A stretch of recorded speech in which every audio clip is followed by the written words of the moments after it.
Hello hello hello, नमस्कार नमस्कार नमस्कार, good evening good evening good evening good evening. आज का डेट है 13th ऑफ अगस्त 2024। पानी भिजवा देना। Good evening. Audio video clear है क्या? क्या मेरे प्यारे प्यारे जग से न्यारे सपोलो को नजर आ रही हैं? हाँ, हल्का, बहुत हल्का। आपके प्यारी प्यारी जग से न्यारी समाप्ति मैम, गुड इवनिंग बेटा। Love you love you love you love you everyone. जल्दी बताइए, सब बढ़िया, शानदार, गुड है। शुरू करें फिर आज का लेक्चर। आज का लेक्चर बेटा होने वाला है लेक्चर नंबर 70 है ना? गलत तो नहीं लिखा है? 70 है ना? Lecture number 7। और आज हम बेटा करने वाले regulation of kidney function, micturition को थोड़ा कंटिन्यू करेंगे and role of other organs in excretion. देखते हैं role of other organs in excretion हम कर पाते हैं कि नहीं, लेट अस सी। ठीक है, लेकिन सबसे पहले करेंगे बेटा क्विक रिवीजन पिछली क्लास का। सबसे पहले क्विक रिवीजन करेंगे बेटा पिछली क्लास का। लव यू बच्चे। चलिए, तो कुर्सियों की पेटी बांध ली जाए क्योंकि हम करने वाले हैं बेटा एक जबरदस्त रिवीजन। ठीक है, हमने कल एक बहुत ही अमेजिंग सी क्लास पढ़ी थी। वैसे सारी क्लासेस अमेजिंग होती है बेटा और सारी क्लासेस इक्वली इंपॉर्टेंट होती है। ठीक है, यस। तो आप एक बारी बेटा कुर्सियों की पेटी बांध लीजिए, नोटबुक बंद कर लीजिए, किताबें अपनी बंद कर लीजिए और शुरू करते हैं समाप्ति एक्सप्रेस जो हमने कल की क्लास में पढ़ा था। हमने कल क्या पढ़ा था वैसे? Counter current mechanism. कितना इजी था बेटा काउंटर करंट मैकेनिज्म। हमने काउंटर करंट मैकेनिज्म में पढ़ा था आपकी ये होती है डिसेंडिंग लूप ऑफ हेनले और आपने पढ़ा ये होती है आपकी असेंडिंग लूप ऑफ हेनले। ठीक है, और ये लूप ऑफ हेनले जो होता है इसके चारों ओर का अगर तुम स्पेस देखो जिसे तुमने इंटरस्टिशियम बोला, ये कॉर्टेक्स 300 कॉन्सेंट्रेशन 300 ऑस्मोलैरिटी और आपकी बेटा इनर मेड्यूला 1200 ऑस्मोलैरिटी। और इसके पैरेलल तुमने क्या बनाया था? वासा रेक्टा। इधर आपने बनाया था असेंडिंग वासा रेक्टा, इधर आपने बनाया था descending Vasa रेक्टा। This is ascending vasa recta, this is descending vasa recta, this is ascending loop of Henle, this is descending loop of Henle। आपने बोला बाहर की जैसी ऑस्मोलैरिटी होती है उसके अकॉर्डिंग तुम्हारे फिल्टर रेट और ब्लड की ऑस्मोलैरिटी भी होती है बच्चों। यस, ये बताया था मैंने, बताया था या नहीं बच्चे? मैंने बताया 300 ऑस्मोलैरिटी होती है और नीचे जाते आते बेटा 1200 ऑस्मोलैरिटी होती है मेड्यूलरी इंटरस्टिशियम की। Counter current mechanism is possible because of the close proximity between the loop of Henley. Radhe Radhe बेटा, राधे राधे। चलिए आइए फटाफट से। यस, तो बेटा जी हमने कहा था ये जो काउंटर करंट मैकेनिज्म है जिसकी वजह से बहुत इंपॉर्टेंट चीजें हो रही होती है। नंबर 1 यूरिन कॉन्सेंट्रेटेड बनती है और नंबर 2 तुम्हारी जो ये मेड्यूलरी इंटरस्टिशियम है इसकी हाई ऑस्मोलैरिटी मेंटेन हो पाती है। ठीक है, मैंने कहा था कि ये काउंटर करंट मैकेनिज्म इन दोनों के करीब आने की वजह से, और काउंटर का मतलब होता है अपोजिट। अपोजिट फ्लो कहां कहां होता है? एक तो डिसेंडिंग लूप ऑफ हेनले में फिल्टर रेट नीचे, असेंडिंग लूप ऑफ हेनले में फिल्टर रेट ऊपर, ये काउंटर बन रहा है। एंड देन बेटा आपके डिसेंडिंग वासा रेक्टा में ब्लड नीचे और असेंडिंग वासा रेक्टा में ब्लड ऊपर, ये दूसरा काउंटर करंट है। और तीसरा काउंटर करंट बनता है लूप ऑफ हेनले और वासा रेक्टा के बीच में। डिसेंडिंग लूप ऑफ हेनले में फिल्टर रेट नीचे, असेंडिंग लूप ऑफ हेनले में ब्लड ऊपर, काउंटर। ठीक है, असेंडिंग लूप ऑफ हेनले में बेटा आपका फिल्टर रेट ऊपर, आपका डिसेंडिंग वासा रेक्टा में ब्लड नीचे, counter. So this is counter यानी कि अपोजिट फ्लो। 3 जगह पे अपोजिट फ्लो आपको दिखा। हमने कहा जैसे जैसे फिल्टर रेट नीचे आता है बेटा, ये इनिशियली पीसीटी में जो फिल्टर रेट था उसकी कॉन्सेंट्रेशन थी 300, बट नीचे आता है तो इसमें से पानी ऑटोमेटिकली निकल जाता है ऑस्मोसिस से। बेटा ऑस्मोसिस का मतलब क्या होता है? ऑस्मोसिस का मतलब होता है पानी की मूवमेंट हो रही है हाई सॉल्यूट वाले रीजन से लो सॉल्यूट वाले रीजन में, पानी की movement, water movement from the low solute concentration in the direction of high solute concentration. Obviously बाहर सॉल्यूट कंसेंट्रेशन नीचे जाते जाते ज्यादा है ना, 300 फिर 400 फिर 600 फिर 800 फिर 1000 फिर 1200, तो बाहर की अकॉर्डिंग बेटा पानी ऑस्मोसिस से अपने आप मूव कर जाएगा। 300 फिर ये भी 400 हो जाएगा, फिर ये भी 500, नीचे जाते जाते बेटा ऑस्मोलैरिटी हो जाती है increase, hyper osmolarity, high concentration. मैंने कहा था ऑस्मोलैरिटी को कॉन्सेंट्रेशन से तुम समझ लेना तो तुम्हारे लिए आसान रहेगा लर्न करना। तो पानी तुमने यहां से एब्जॉर्ब कर लिया, कहां भेजते हो? इसी पानी को इस असेंडिंग वासा रेक्टा के अंदर भेजते हो इस पानी को। 1200 मिली ऑस्मॉल कंसेंट्रेशन होती है at the base of loop of Henle. The filtrate becomes hypertonic. Hyper मतलब increase in concentration, increase osmolarity होती है जब वो आप उस फिल्टर रेट को डिसेंडिंग लूप ऑफ हेनले से नीचे लेके जाते हो। जब उसी फिल्टर रेट को असेंडिंग लूप ऑफ हेनले से मेरे प्यारे सपोलो ऊपर लेके जाते हो, जब उसी फिल्टर रेट को बेटा आप असेंडिंग लूप ऑफ हेनले से ऊपर लेके जाते हो तो असेंडिंग लूप ऑफ हेनले से निकालते हो इलेक्ट्रोलाइट्स, कहीं पे एक्टिव, कहीं पे पैसिव, कहीं पे NaCl भी एक साथ लिख सकते हो और Na+Cl- अलग अलग भी लिख सकते हो, कोई दिक्कत नहीं है। तो आप बेटा निकालते हो इलेक्ट्रोलाइट्स, हालांकि असेंडिंग लूप ऑफ हेनले बहुत कम परमिएबल होता है, लेस परमिएबल। क्यों इलेक्ट्रोलाइट निकाल रहे हो? क्योंकि जब ये 1200 वाला फिल्टर रेट ऊपर जाता है तो बाहर की कंसंट्रेशन तो बेटा कम होती जा रही है, ऊपर जाते जाते ऑस्मोलैरिटी कम हो रही है, राइट? तो इसकी भी ऑस्मोलैरिटी बाहर के अकॉर्डिंग ही तो आप मेंटेन करते हो ना बच्चों। जैसे जैसे ही फिल्टर रेट ऊपर जाता है ये सारा इलेक्ट्रोलाइट तुम कहां भेजते हो बेटा? डिसेंडिंग वासा रेक्टा के अंदर। ऊपर जाते जाते फिर से 300 ऑस्मोलैरिटी होती है, हाइपो ऑस्मोटिक फिल्टर रेट बन जाता है, लेस ऑस्मोलैरिटी वाला फिल्टर रेट बन जाता है।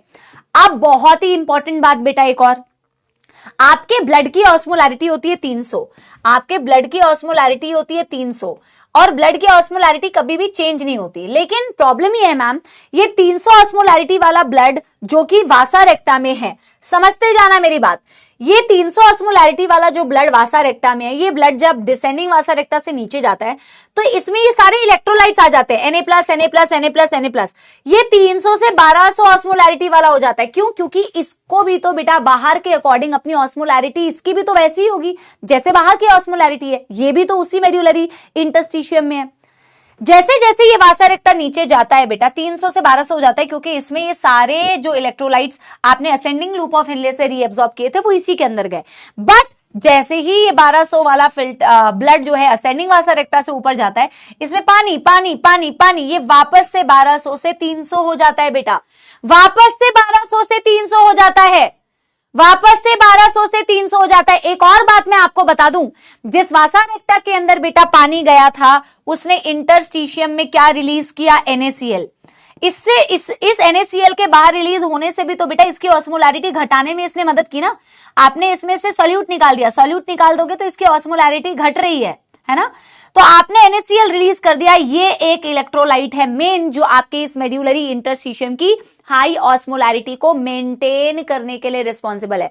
और जिस वासा रेक्टा ने अपने अंदर बेटा इलेक्ट्रोलाइट लिए थे वो आपके इंटरस्टिशियम में ऊपर की तरफ पानी रिलीज करता है, ऊपर का कॉन्सेंट्रेशन कम है, नीचे ऑस्मोलैरिटी ज्यादा है। इसके अलावा आपने बनाया था collecting duct, large amount of water reabsorbed and कुछ अमाउंट में यूरिया बेटा कुछ अमाउंट में इंटरस्टिशियम में रहता है to maintain high osmolarity and some amount of urea moves to ascending loop of Henle, ascending loop of Henle से फिर से DCT से फिर से कलेक्टिंग डक्ट और ऐसे घूमता रहता है। So 2 electrolytes that maintained high osmolarity, one was बेटा the urea from the collecting duct and number 2 NaCl from the ascending vasa recta.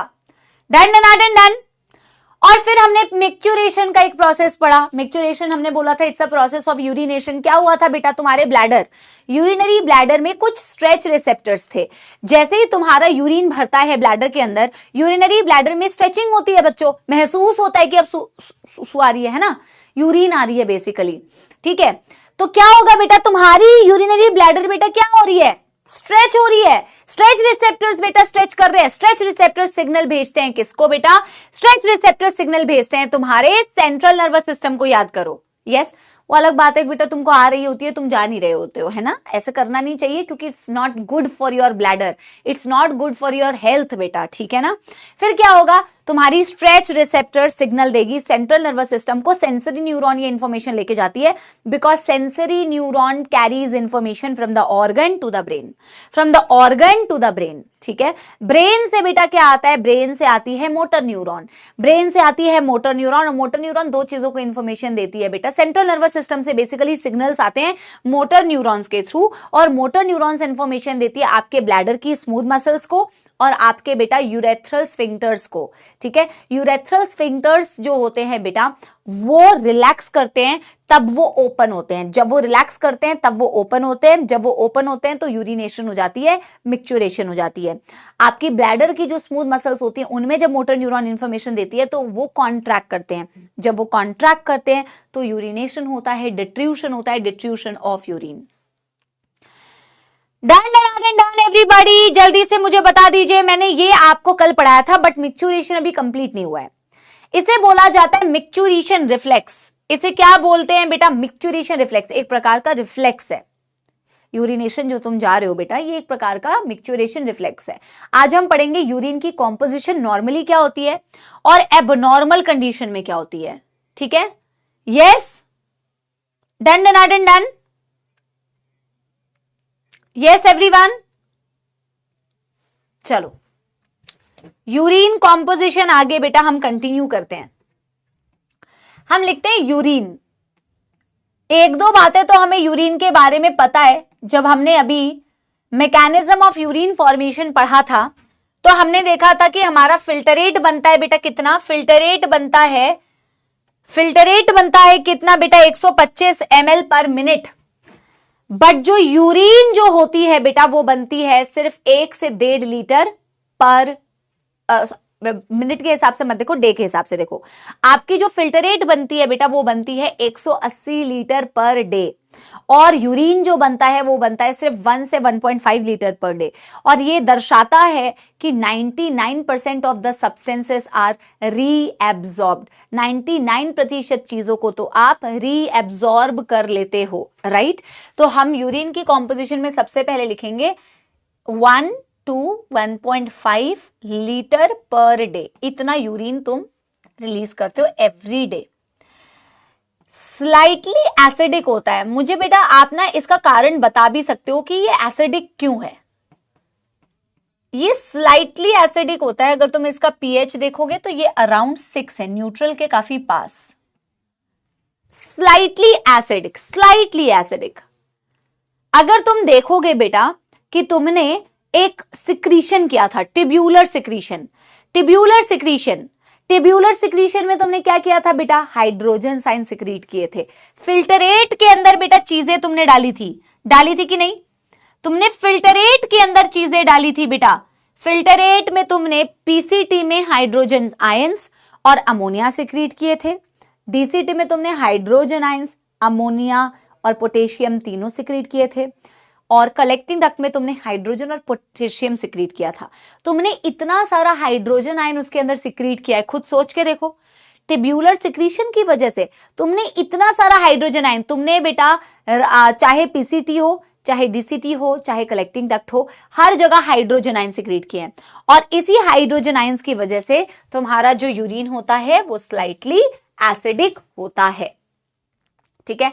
जब आप बात करोगे बेटा किसकी, जब आप बात करोगे एक तो इसकी एसिडिटी तुमने देख ली, फिर तुम क्या बोलोगे बेटा? फिर तुम बोलोगे कि मैम इसका जो कलर होता है that is slightly yellowish. Slightly yellowish होता है और वो येलोइश होता है बिकॉज ऑफ अ पिगमेंट बेटा, जिसे बोला जाता है urochrome, due to a pigment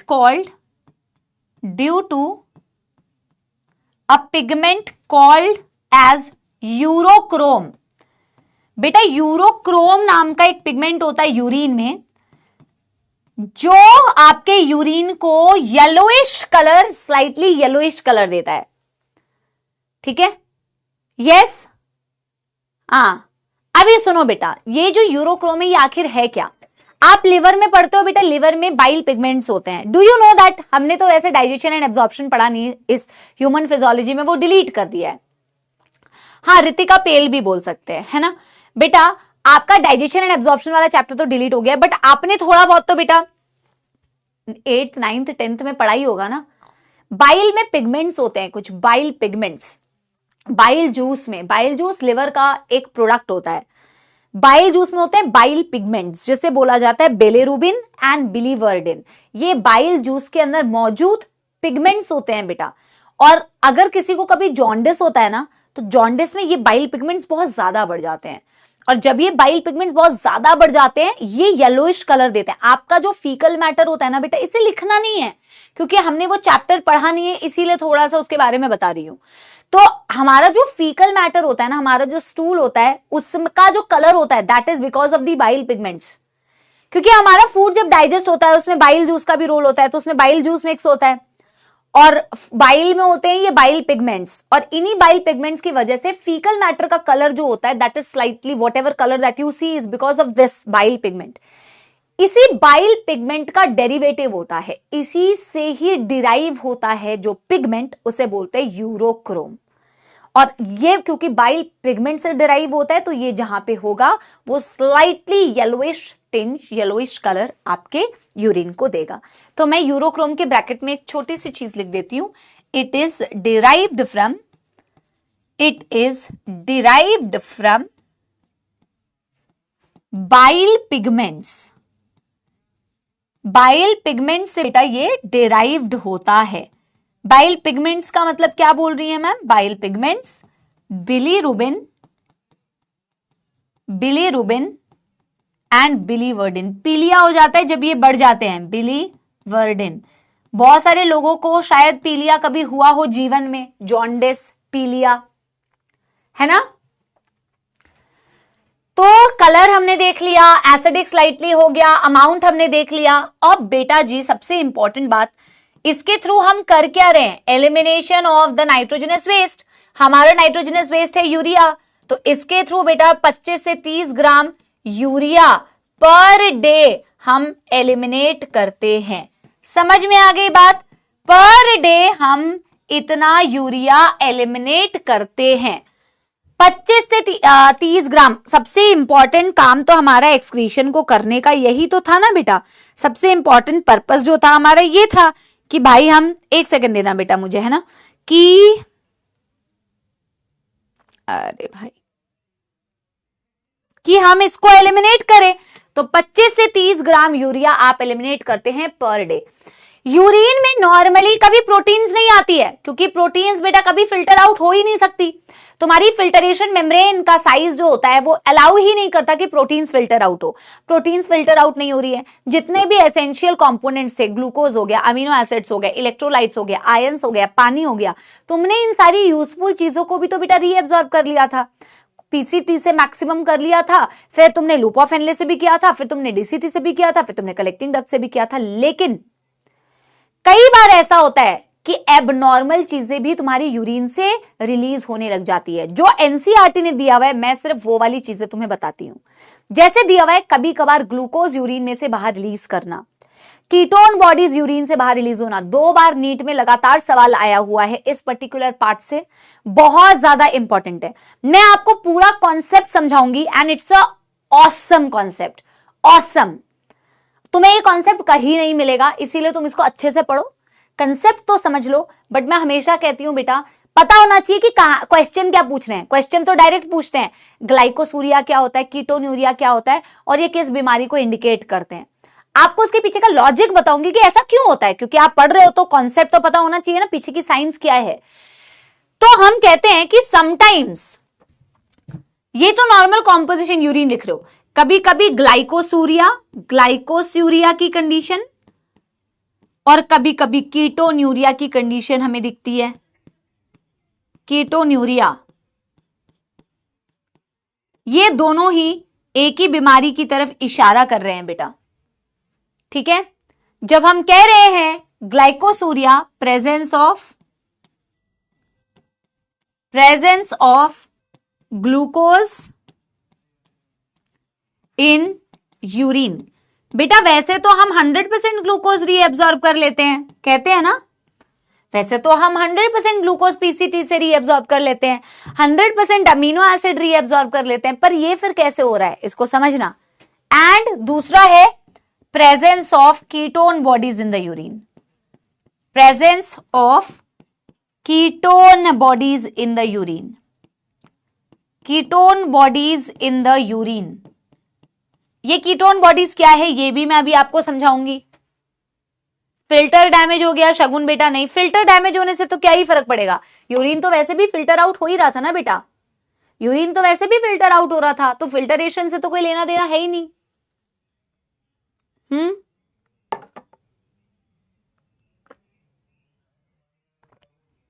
जल्दी बताओ। ये दोनों जो होते हैं बेटा, ये इंडिकेट करते हैं, these are indicative of, indicative मतलब क्या, किस ओर इशारा कर रहे हैं, indicative of diabetes mellitus, indicative of diabetes mellitus. आप इसे कृपया करके नोट कीजिए और फिर मैं नेक्स्ट पेज में तुम्हें इसके पीछे का कॉन्सेप्ट समझाऊंगी। थ्रेशहोल्ड, मैंने ये चीज बताई भी थी तुम्हें। ऐसा नहीं होता है कि तुम्हारा 100% रीअब्जॉर्प्शन हो रहा है, मतलब ब्लड में जितना भी ग्लूकोज है कोई फर्क नहीं पड़ता, फिर तो किसी को कभी जिंदगी में डायबिटीज नहीं होती बेटा। जितना मर्जी खा लो ग्लूकोज वाली चीजें, जितना मर्जी ग्लूकोज स्पाइक कर लो, कोई फर्क नहीं पड़ेगा मैम, है ना। फिर तो ये वाली बात हो जाती है ना बेटा। पर ऐसा नहीं होता है कि मैम 100% रीअब्जॉर्ब हो जाएगा। अरे भाई कितना एब्जॉर्ब हो पाएगा, हर एक चीज की ब्लड में एक थ्रेशोल्ड लेवल होती है, आप उसके बियॉन्ड चीजों को रीअब्जॉर्ब नहीं कर सकते कि जितना मर्जी ग्लूकोज हो सब रीअब्जॉर्ब कर लेंगे। अब मैं उसके पीछे का कंसेप्ट आपको समझा रही हूं। डायरेक्ट क्वेश्चन आता है, ग्लाइकोसूरिया शब्द का क्या मतलब है। ग्लाइकोसूरिया का मतलब होता है glucose in the urine. Ketonuria शब्द का मतलब क्या होता है, कीटोन्यूरिया का मतलब होता है ketone bodies in the urine. Ketone bodies कैसे बनी बताऊंगी अभी।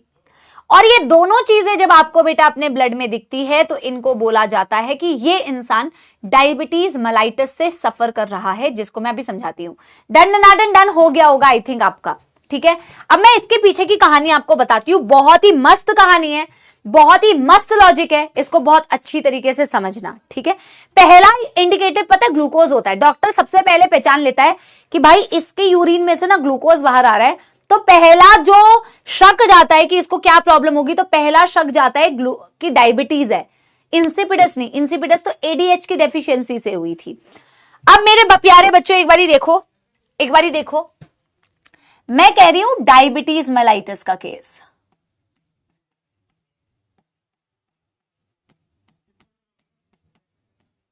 डायबिटीज मेलाइटिस, मेलाइटिस का यहां मतलब पता है क्या होता है। Mel word has come from honey, honey means sweet, the urine has become sweet, no one has tested the urine but बेटा यूरिन हैज बिकम स्वीट का मतलब ग्लूकोज बाहर रिलीज हो रहा है यूरिन से, ग्लूकोज बाहर रिलीज हो रहा है यूरिन से, that is the meaning of sweet, sweet urine, ठीक है। अब समझना बेटा मेरी बात की हो क्या रहा है प्रॉब्लम। आप सबको एक चीज पता है, ये ना बेटा केमिकल कोऑर्डिनेशन वाले चैप्टर से भी रिलेटेड है, तो जो कॉन्सेप्ट यहां पे पढ़ रहे हो वो वहां पे काम आएगा, जो कॉन्सेप्ट आप यहां पे पढ़ रहे हो वहां पे काम आएगा। अच्छी तरीके से इसे समझना है और लिखना है, ठीक है, वहां पे आगे काम आएगा। अभी देखो मुझे बता, इंसुलिन नाम के हार्मोन के बारे में सबने सुना है। इंसुलिन क्या करता है, ब्लड शुगर को बढ़ाता है या ब्लड शुगर को घटाता है बताओ। आपके पैंक्रियास का एक हार्मोन होता है, आपके पैंक्रियास का एक हार्मोन होता है, दैट इज इंसुलिन।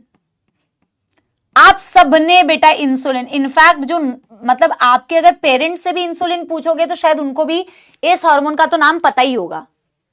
आपको इस मतलब किसी को भी इंसुलिन का तो नाम पता ही होगा। इंसुलिन का काम क्या होता है पता है, सॉरी, इंसुलिन का काम क्या होता है पता है बेटा। इंसुलिन का काम होता है reduces blood glucose level, reduces blood glucose level. ये ब्लड में से ग्लूकोज को कम करने का काम करता है। पर ये ब्लड में से ग्लूकोज को कम क्यों करेगा मैम? ब्लड में से ग्लूकोज को कम करने का मतलब क्या होता है बेटा? What is the meaning of blood glucose कम करने का मतलब? आप तो ग्लूकोज खा रहे हो, मतलब खा रहे हो, ग्लूकोज नहीं खा रहे हो, आप तो कार्बोहाइड्रेट खा रहे हो, कार्बोहाइड्रेट खा रहे हो तो ग्लूकोज बना रहे हो, आप तो ग्लूकोज को, आपको तो ग्लूकोज चाहिए, आप तो ब्लड में ग्लूकोज को एब्जॉर्ब करते हो, आपको तो एनर्जी चाहिए। आप ग्लूकोज को ब्लड से कम कर रहे हो का क्या मतलब है, इसको जरा समझना। मैं बनाती हूं, ये ब्लड वेसल है। ग्लूकोज किसको चाहिए? तुम्हारे सेल्स को जब हम बेटा, जैसे हम क्या बोलते हैं, कोई भी ग्लूकोज पीते हैं तो डायरेक्ट हमें एनर्जी मिलती है, ग्लूकोज से एनर्जी मिलती है, सेल्स को एनर्जी मिलती है। हाँ बिल्कुल सही, किसी ने तो लिखा है कि यूज करने के लिए। अरे नहीं भाई इधर देखो, अरे भाई नहीं नहीं नहीं, अभी देखो ये तुम्हारा ब्लड है, तुमने डाइजेशन किया, एब्जॉर्प्शन किया, एब्जॉर्प्शन करने के बाद तुमने ब्लड में ये ग्लूकोज को एब्जॉर्ब कर लिया। डायग्राम से तुम्हें समझ में आएगा, पूरे टॉपिक की फील आएगी, डॉक्टर वाली फीलिंग आएगी। ये तुमने बेटा ब्लड में ग्लूकोज को एब्जॉर्ब कर लिया, पूरा डाइजेशन एब्जॉर्प्शन करने के बाद तुम्हारे ब्लड में खूब सारा ग्लूकोज है। ग्लूकोज, अमीनो एसिड, कुछ भी क्यों चाहिए होते हैं? क्योंकि इसे सेल्स यूज करते हैं। सेल्स जब इन्हें यूज करते हैं तब सेल्स को एनर्जी मिलती है। सेल्स को जिंदा रहना है तो भाई सेल्स, तुम सारे काम सेल्स के लिए ही तो कर रहे हो ना। तुम ये सारे बेटा चीजों को, तुम्हारे बॉडी की फंक्शनिंग कैसे होगी? जब ये सेल्स को एनर्जी मिलेगी। सेल्स जब इन ग्लूकोज, अमीनो एसिड, इन सारी चीजों को यूटिलाइज करते हैं तभी तो एनर्जी मिलेगी ना बेटा, तभी तो एनर्जी प्रोड्यूस होगी। आपने ब्रीदिंग में ये देखा भी था, ऑक्सीजन के प्रेजेंस में ब्रेकडाउन होता है, यूटिलाइजेशन होता है तो एटीपी प्रोड्यूस होता है। अब मैम ये जितना भी ग्लूकोज है ना, ये हमें कहां तक पहुंचाना है? सेल्स तक। ये हमें कहां तक पहुंचाना है? सेल्स तक पहुंचाना है। सेल्स तक पहुंचाने के लिए जो रास्ता होता है वो होता है इंसुलिन। ये आप में से मैक्सिमम बच्चों को नहीं पता होगा कि ये ब्लड शुगर को कम करता है। इसका मतलब क्या है भाई? कहां कम करके लेके जाता है? इंसुलिन खा लेता है क्या ग्लूकोज को? इंसुलिन ग्लूकोज खा लेता है क्या? कैसे कम करता है भाई? Insulin takes this glucose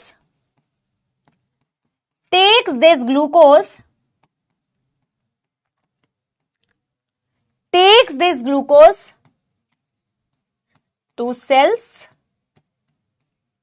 for utilization। आपके सेल्स इसे यूटिलाइज करेंगे ना बेटा, आपके सेल्स इसे यूटिलाइज करेंगे। जब तक ये यूटिलाइज नहीं करेंगे बेटा तब तक ये एनर्जी नहीं बना पाएंगे, तब तक ये एनर्जी प्रोड्यूस ही नहीं कर पाएंगे, तो इनको ग्लूकोज को यूज करना पड़ेगा। इस तरीके से ये ब्लड ग्लूकोज को कम कर रहे हैं। बट तुम ठहरे बदतमीज, तुम ठहरे ढीठ, तुम ठहरे नालायक, तुमने इंसुलिन की जान निकाल ली। जैसे तुम लोग करते हो बेटा, तुम हर चीज का मिसयूज करते हो, है ना, एक्सट्रीम पे चीजों को ले जाते हो तब तक जब तक इंसान की जान ना निकल जाए।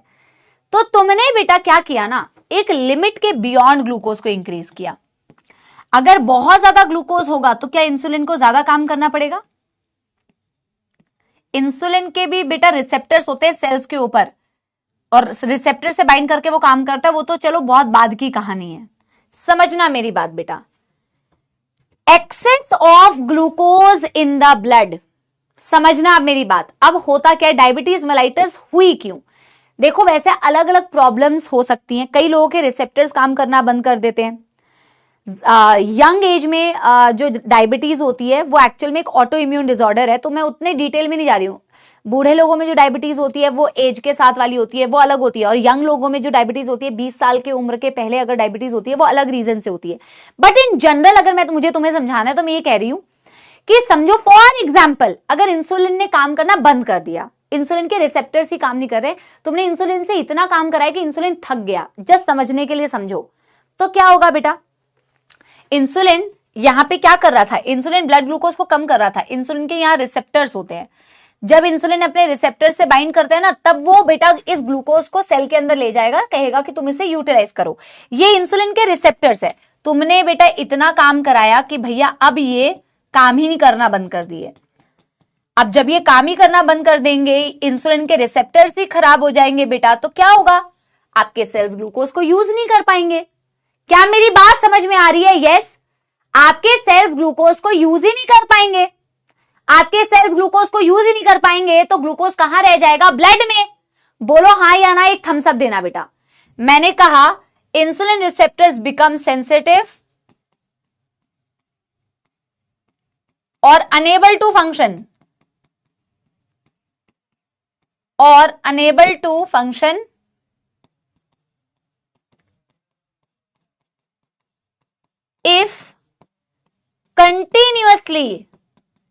if continuously insulin was binding to this, continuously insulin was binding to this for glucose utilization, glucose को यूटिलाइज करने के लिए बार बार अपने रिसेप्टर से बाइंड कर रहा था। एक समय के बाद रिसेप्टर्स जवाब दे जाते हैं कहते हैं भैया बहुत ज्यादा ग्लूकोज को तुम मेरे से मतलब पंप करवा रहे हो, मेरे थ्रू, मेरे से बाइंड करके तुम बहुत ज्यादा ग्लूकोज को काम करवा रहे हो मेरे से, अब मैं इसके प्रति सेंसिटिव नहीं रहूंगा। और जब ऐसा हो जाएगा तो ग्लूकोज यूटिलाइज नहीं हो पाएगा और ग्लूकोज लेवल राइज कर जाएगा ब्लड में। बोलो हाँ या ना?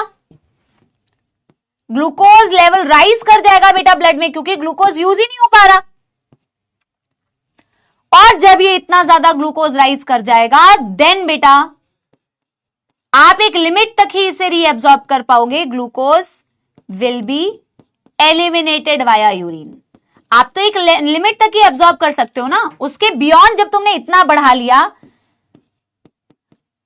उसके बियॉन्ड तुम अब रीएब्सॉर्प्शन नहीं कर सकते। Now it will be eliminated via urine. क्या समझे हाँ या ना? क्या समझे हाँ या ना? हाँ, लेस सेंसिटिव।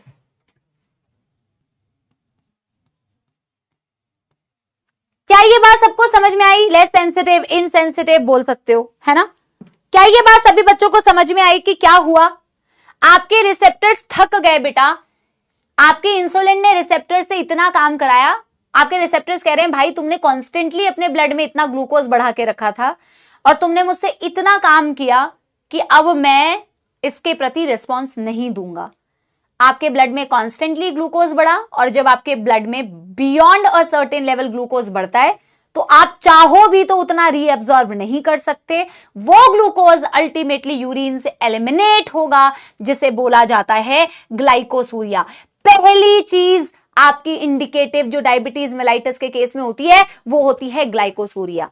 अब मेरे को एक बात बताओ, अगर तुमने कार्बोहाइड्रेट नहीं खाया तो क्या आप मतलब अगर ग्लूकोज यूज नहीं कर पा रहे हैं सेल्स, तो क्या तुम मर जाओगे एक बार में? सेल्स को तो एनर्जी चाहिए, सेल्स तो कॉम्प्रोमाइज नहीं करती हैं। सेल्स को जिंदा रहने के लिए एनर्जी चाहिए, सेल्स को एटीपी बनाने के लिए एनर्जी चाहिए, लेकिन वो ग्लूकोज नहीं यूटिलाइज कर पा रहा। भाई कुछ तो करेगा एनर्जी प्रोड्यूस करने के लिए, ऑल्टरनेटिव कुछ तो ढूंढेगा। तो ये करता है बेटा बीटा ऑक्सीडेशन, ये फैट्स को तोड़ना चालू करता है। अगला अटैक, ये वेट लॉस वाले लोग भी समझ पाएंगे कि कार्ब्स अगर बेटा नहीं यूज होते हैं तो फैट्स बर्न होता है, फिर नेक्स्ट लास्ट में प्रोटीन बर्न होती है। तो सेल्स कहती है मुझे ग्लूकोज नहीं मिल रहा है तो मैं एनर्जी कैसे बनाऊं, तो मैं बीटा ऑक्सीडेशन करूंगी। और जब वो बीटा ऑक्सीडेशन करती है, बीटा ऑक्सीडेशन का मतलब होता है फैट्स का ब्रेकडाउन, समझ लो। और जब फैट का ब्रेकडाउन होता है तो ब्लड में कीटोन बॉडीज बनती है एज अ बाई प्रोडक्ट। और जैसे ही कीटोन बॉडीज निकलने लग गई यूरिन में से तो कंफर्म हो गया कि भैया इसको डायबिटीज है, क्योंकि कीटोन बॉडीज तो बनी, साथ में ग्लूकोज भी निकल रहा है, यानी कि कंफर्म्ड डायबिटीज। कीटोन बॉडीज बनी बीटा ऑक्सीडेशन से, फैट ब्रेकडाउन से, because cells were unable to use glucose, it had to do something for energy production. What it did? Beta oxidation. समझ में आ गई बात? तो ये एक्सप्लेनेशन है। क्वेश्चन देखो तुमसे सीधा पूछेंगे डायबिटीज मेलाइटस की इंडिकेटिव दोनों चीजें बता दो कौन कौन सी है, ये उसके पीछे की कहानी है। तो हम यहां पे बेटा एक नोट डाल के लिख देते हैं इस छोटी सी बात को कि when cells are unable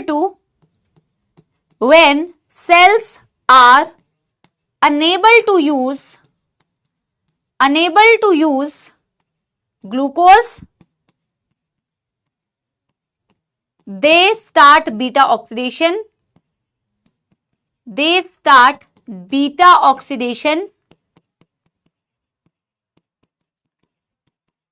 Breakdown of fat,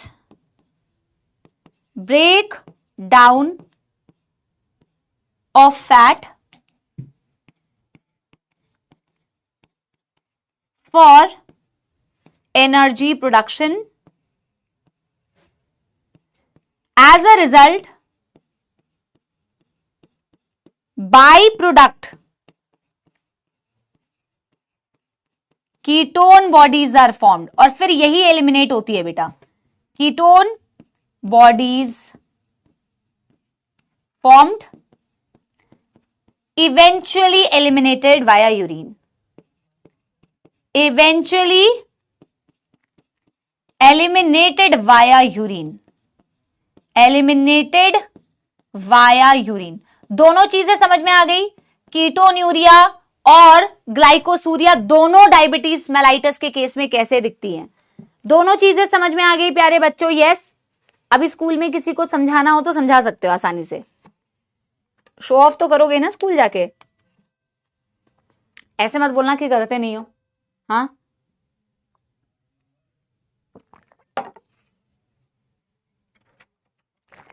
यार एक ब्लैक कॉफी चाहिए मेरे को।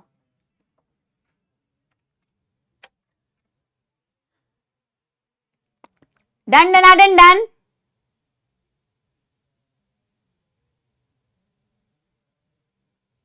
Y it is unable to use glucose? भैया रिसेप्टर्स खराब हो गए ना यार। यार अगर एक ही बंदे को बार बार एक ही चीज बोली जाए तो एक समय के बाद उसको फर्क नहीं पड़ता है। वैसा है ये, तुम्हें भी तो नहीं पड़ता है ना।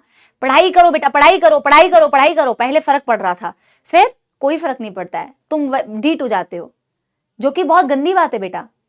ठीक है, इससे फर्क पड़ना चाहिए। लेकिन तुम्हारे भी रिसेप्टर्स बेटा इनसेंसिटिव हो जाते हैं। बहुत साल, तुम्हारे महीनों से इनसेंसिटिव हुए पड़े हैं यार। हाँ, साइड क्या हो जाऊं भैया? कब से लिखने के लिए दिया था, जल्दी लिखो। चलो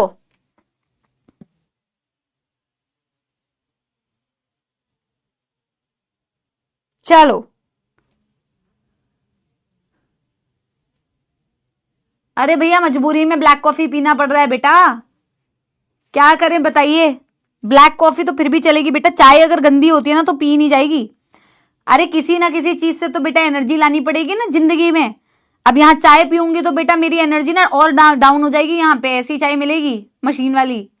चाय तो अपन खुद बना के स्वयं पियेंगे बेटा। अभी तो ब्लैक कॉफी हर जगह एक ही बराबर, वही पियेंगे। डन।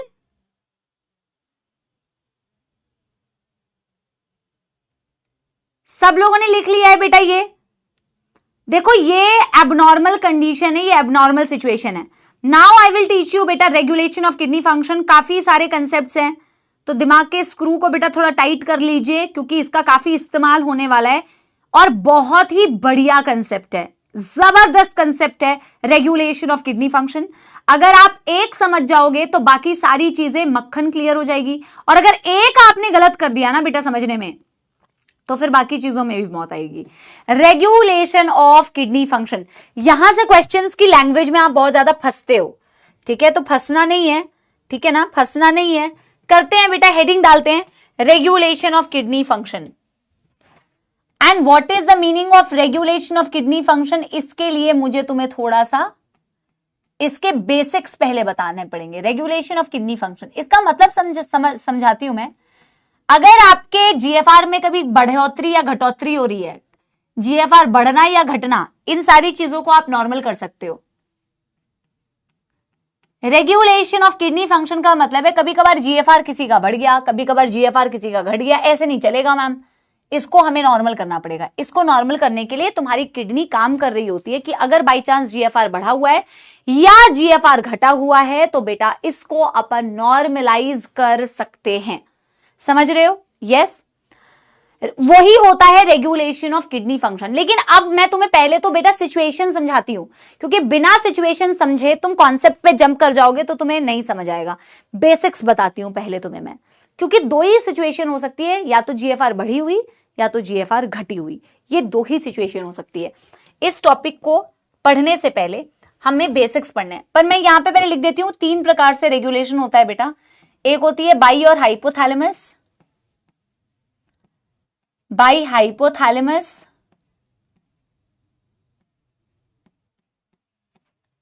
नंबर 2 बाई जेजीए, इसे रास मैकेनिज्म भी बोलते हैं। सबकी फुल फॉर्म आगे मैं बताऊंगी। And number 3 by heart. Number 3 by heart. इन तीनों चीजों से रेगुलेशन होती है।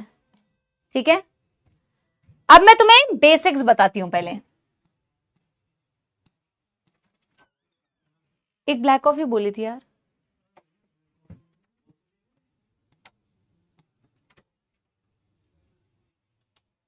बेसिक्स बताती हूं तुम्हें। ठीक है, ये बेटा कहां से आए हो तुम लोग?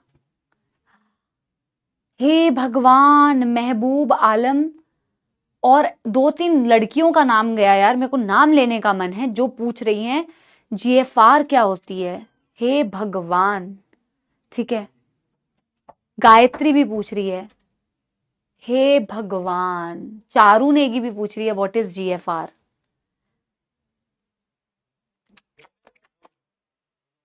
बेटा तुम लोग क्लास मत अटेंड करो। आशुतोष, आमिर,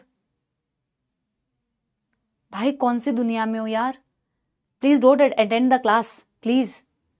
अपने ऊपर मेहरबानी करो बेटा, अपने ऊपर ना थोड़ा वो करो, सच में मेहरबानी करो, क्लास ना अटेंड करके मत करो। तुम क्लास मत अटेंड करो बेटा, सो खाओ पियो मस्त रहो।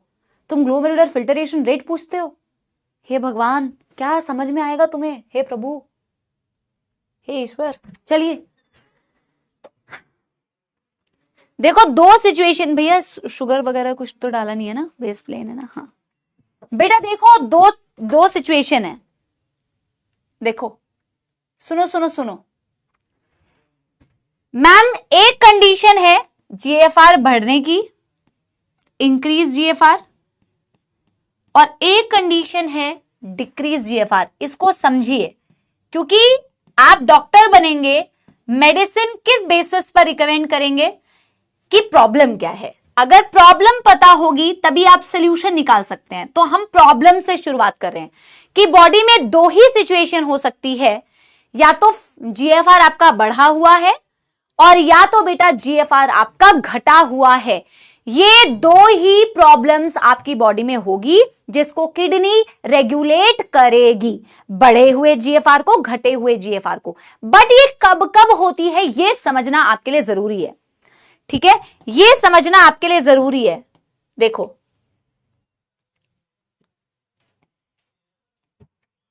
ठीक है बेटा, देखना एक सिचुएशन है और आप इसे मुझे आंसर देना, आप मुझे आंसर देना।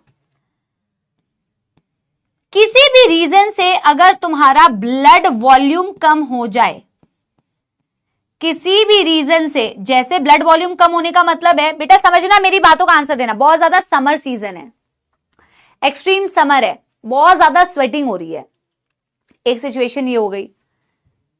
तुम्हें डिहाइड्रेशन हो गया बिकॉज तुम्हें हो गया डायरिया, लूज मोशंस हो गए, बहुत ज्यादा पानी का लॉस हो गया, तुम इतने बीमार पड़े कि तुम्हारे से बहुत ज्यादा उल्टियां हो गई। किसी भी कंडीशन में अगर तुम्हारी बॉडी से पानी का लॉस हो रहा है, अगर तुम्हारे बॉडी में पानी का लॉस हो रहा है तो तुम डिहाइड्रेटेड बनोगे। एक सिचुएशन है कि मैं कह रही हूं कि पानी का लॉस हुआ, किसी भी रीजन से हो सकता है, मैं कह रही हूं ब्लड वॉल्यूम कम हुआ। अगर ब्लड वॉल्यूम कम होता है, जो तुम्हारा ब्लड का वॉल्यूम है अगर वो कम होता है, क्या इसका मतलब सेम यही होता है कि ब्लड में पानी कम है? यस या नो बताना मुझे। ब्लड वाटर लेवल जो होगा, ब्लड में पानी का लेवल कम है, बताओ क्या ब्लड वॉल्यूम कम होने का मतलब ब्लड में पानी कम होना कह सकते हैं? क्योंकि ब्लड का 55% होता है प्लाज्मा, और प्लाज्मा का 90 से 92% होता है पानी। अगर ब्लड में वॉल्यूम कम लग रही है तुम्हें, अगर ब्लड की वॉल्यूम कम लग रही है, तो मैं कह सकती हूं कि ब्लड में पानी कम है। यस। और अगर ब्लड में पानी कम है, ओवरऑल वॉल्यूम कम है, तो क्या मैं कह सकती हूं ब्लड का प्रेशर भी कम होगा? क्या मैं कह सकती हूं ब्लड का प्रेशर भी कम होगा? हाँ या ना बताना। एक पाइप में ज्यादा पानी है, एक पाइप में कम पानी है। जिसमें कम पानी है, दोनों की डायमीटर सेम है, जिसमें कम पानी है उसमें पानी का बहाव कम होगा क्योंकि प्रेशर कम होगा, वॉल्यूम ही कम है पानी का। एक में पानी का वॉल्यूम ज्यादा है तो उसमें प्रेशर भी ज्यादा होगा। यानी अगर ब्लड का वॉल्यूम कम है, यानी कि उसका मतलब मैं समझ रही हूं ब्लड में पानी कम है, और ओवरऑल यानी कि ब्लड का प्रेशर कम है। और अगर प्रेशर कम है तो मेरे प्यारे सपोलो, क्या जीएफआर भी कम नहीं होगा? हाँ या ना? यस।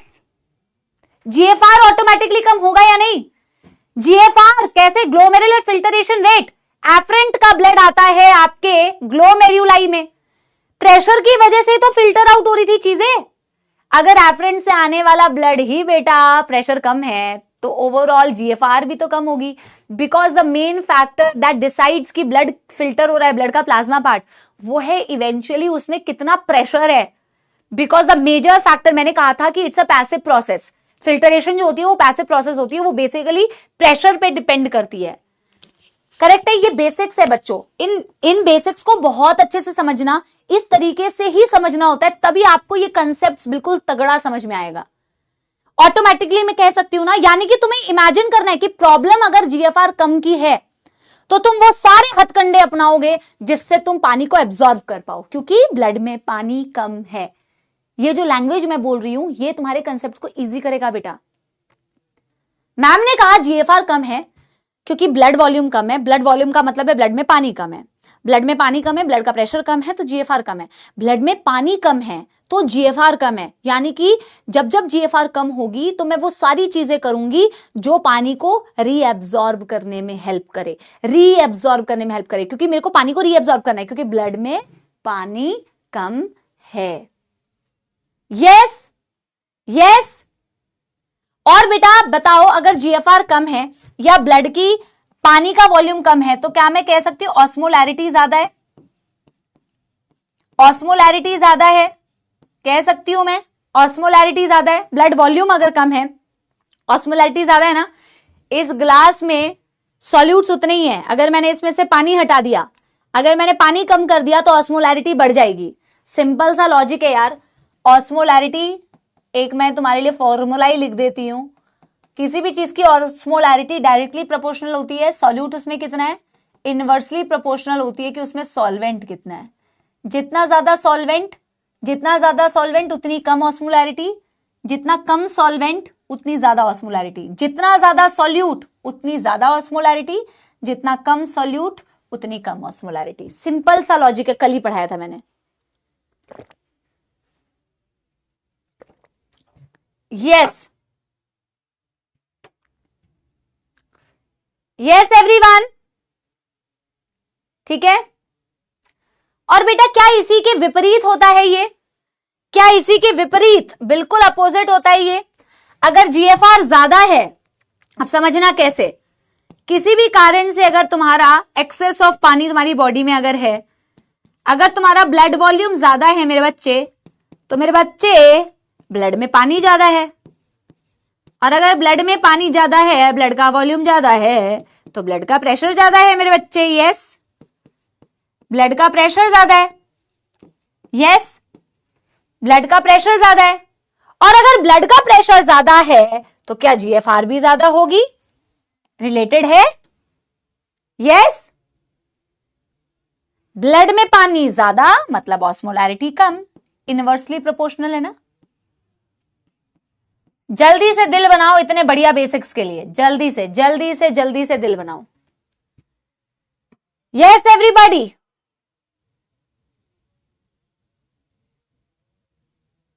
शकुनी मामा, हाँ मेरे बहुत ही फेवरेट कैरेक्टर होते थे, बड़ी बढ़िया तगड़ी एक्टिंग की थी उन्होंने। मेरे बच्चे, रणभूमि में खेलने से पहले मनोभूमि में खेला जाता है मेरे बच्चे, समझे? हाँ, जबरदस्त कैरेक्टर था। मैंने जो न्यू वाली महाभारत थी मुझे वो पर्सनली बहुत ही अच्छी लगी थी, so I watched the entire Mahabharat, I loved it. वैसे कितनी सही बात है ना बेटा, रणभूमि में खेलने से पहले मनोभूमि में खेला जाता है, मन से खेला फिर रणभूमि में खेला। वैसे ही बेटा यहाँ पे जितना तुम पसीना बहाओगे उतना कम रक्त तुम्हारा बेटा नीट के पेपर में बहेगा। तुम्हारा रक्त तो नहीं बहेगा, तुम्हारे आंसू बहेंगे। जितना पसीना यहाँ बहाओगे बेटा उतना कम आंसू नीट के पेपर में बहाओगे। जितनी स्पैमिंग यहाँ करोगे उतनी ज्यादा बेटा आंसू वहां पे बहेंगे। देख लो क्या करना है तुम्हें। हाँ,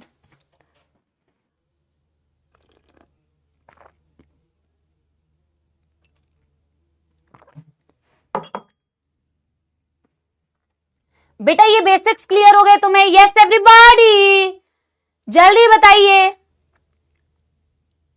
यस, अब मेरे प्यारे सपोलो हम पढ़ने जा रहे हैं regulation bye hypothalamus. Number 1 regulation हमें पढ़ना है जो तुम ऑलरेडी बेटा पता है पढ़ चुके हो। तुम्हें पता नहीं है कि तुम पढ़ चुके हो, पर मैं बता रही हूं कि तुम पढ़ चुके हो। अभी तुम्हें ये रियलाइज होगा। अब मैं तुम्हें सिर्फ ना थोड़ी सी वो दिशा गाइडेंस दूंगी, है ना। जैसे कृष्ण जी अर्जुन के सारथी थे ना, तो वैसे ही अब मैं तुम्हें बेटा बिल्कुल सारथी बनके तुम्हें सिर्फ गाइडेंस दूंगी और तुम क्या करोगे बेटा, खुद से चीजों को आंसर कर पाओगे। देखना अभी खुद से आंसर कर पाओगे। देखो, सबसे पहले हम हाइपोथैलेमस के थ्रू जो रेगुलेशन होती है उसके बारे में हम समझेंगे, ठीक है। लेकिन मैंने कहा बीमारी पता होगी तभी सोल्यूशन निकालोगे, बीमारी पता होगी तो सोल्यूशन निकालोगे, बिना बेटा बीमारी पता किए सोल्यूशन तो नहीं निकालोगे ना। अब बीमारी क्या है, मतलब प्रॉब्लम क्या है। मैंने कहा रेगुलेशन ऑफ किडनी फंक्शन दो सिचुएशन में ऑपरेट होती है, जीएफआर ज्यादा के केस में या जीएफआर कम के केस में।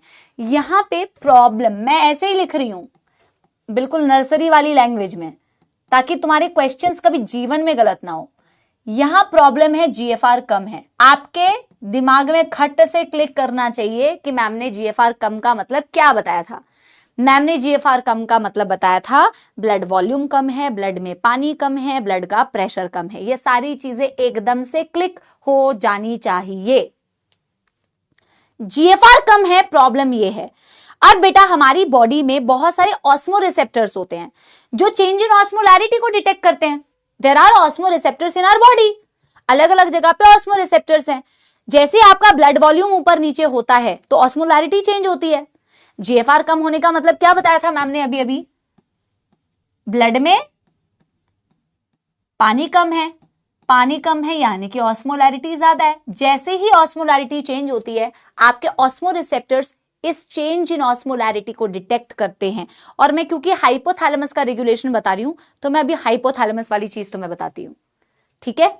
यस, मैम ने कहा जीएफआर कम है तो अपनी अंडरस्टैंडिंग के लिए यहां पे लिख लो ब्लड में पानी कम है, यानी कि मैम मुझे ना वो सारी चीजें करनी पड़ेगी जिससे मैं ब्लड में पानी को खींच पाऊं, है ना। तो हम कह रहे हैं certain osmo receptors, certainly there are osmo receptors, जैसे कीमो रिसेप्टर्स केमिकल के प्रति सेंसिटिव होते हैं वैसे ऑस्मो रिसेप्टर्स होते हैं, वो ऑस्मोलैरिटी के प्रति सेंसिटिव होते हैं। There are osmo receptors in our body, there are osmoreceptors in our body which can detect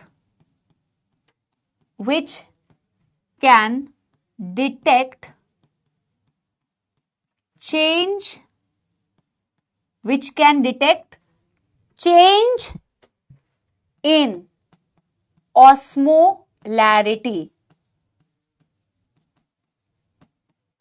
and then make necessary changes, and then make necessary changes।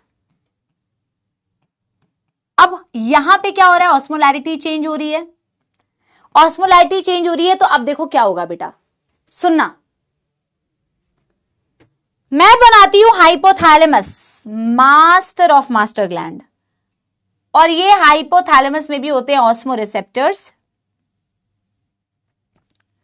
ये आपका pituitary gland, anterior pituitary, posterior pituitary. कृपया ध्यान दीजिए, मैंने कई बार ये वाला diagram बना के तुम्हें बताया है।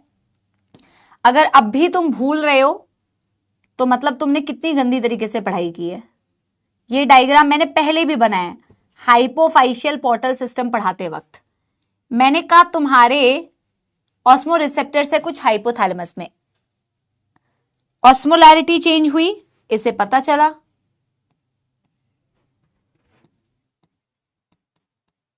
Osmo receptor detect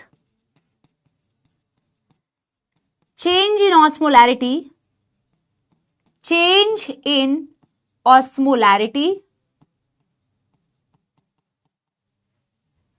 and signals hypothalamus। Hypothalamus में ही है तो हाइपोथैलेमस को सिग्नल मिलेगा। हाइपोथैलेमस में ही ऑस्मो रिसेप्टर्स आपको जो दिख रहे हैं, जैसी ऑस्मोलैरिटी चेंज हुई बेटा आपके हाइपोथैलेमस को सिग्नल मिलेगा कि भैया ऑस्मोलैरिटी बदल गई है। अब ऑस्मोलैरिटी बदली कैसे, क्योंकि आपका जीएफआर कम हो गया है। जैसे ही हाइपोथैलेमस को ये सिग्नल मिलता है, नंबर 1 स्टेप है ये, हाइपोथैलेमस को ये सिग्नल मिला। हाइपोथैलेमस का एक बहुत प्रिय हार्मोन होता है बेटा, और वो हार्मोन होता है वैसोप्रेसिन, या जिसे बोलते हैं हाइपोथैलेमस, जिसे बोलते हैं ADH, anti diuretic hormone. Hormone of hypothalamus stored in the posterior pituitary. ये पिट्यूटरी ग्लैंड है और पिट्यूटरी में ये पोस्टीरियर पिट्यूटरी है, उस साइड का एंटीरियर पिट्यूटरी है। हमें अभी एंटीरियर पिट्यूटरी से कोई मतलब नहीं है, अभी हमें पोस्टीरियर पिट्यूटरी से मतलब है, तो हम पोस्टीरियर पिट्यूटरी के बारे में लिखेंगे। हाइपोथैलेमस इमीडिएटली सिग्नल देता है किसको? हाइपोथैलेमस इमीडिएटली सिग्नल देता है पोस्टीरियर पिट्यूटरी को। नंबर 2, हाइपोथैलेमस सिग्नल्स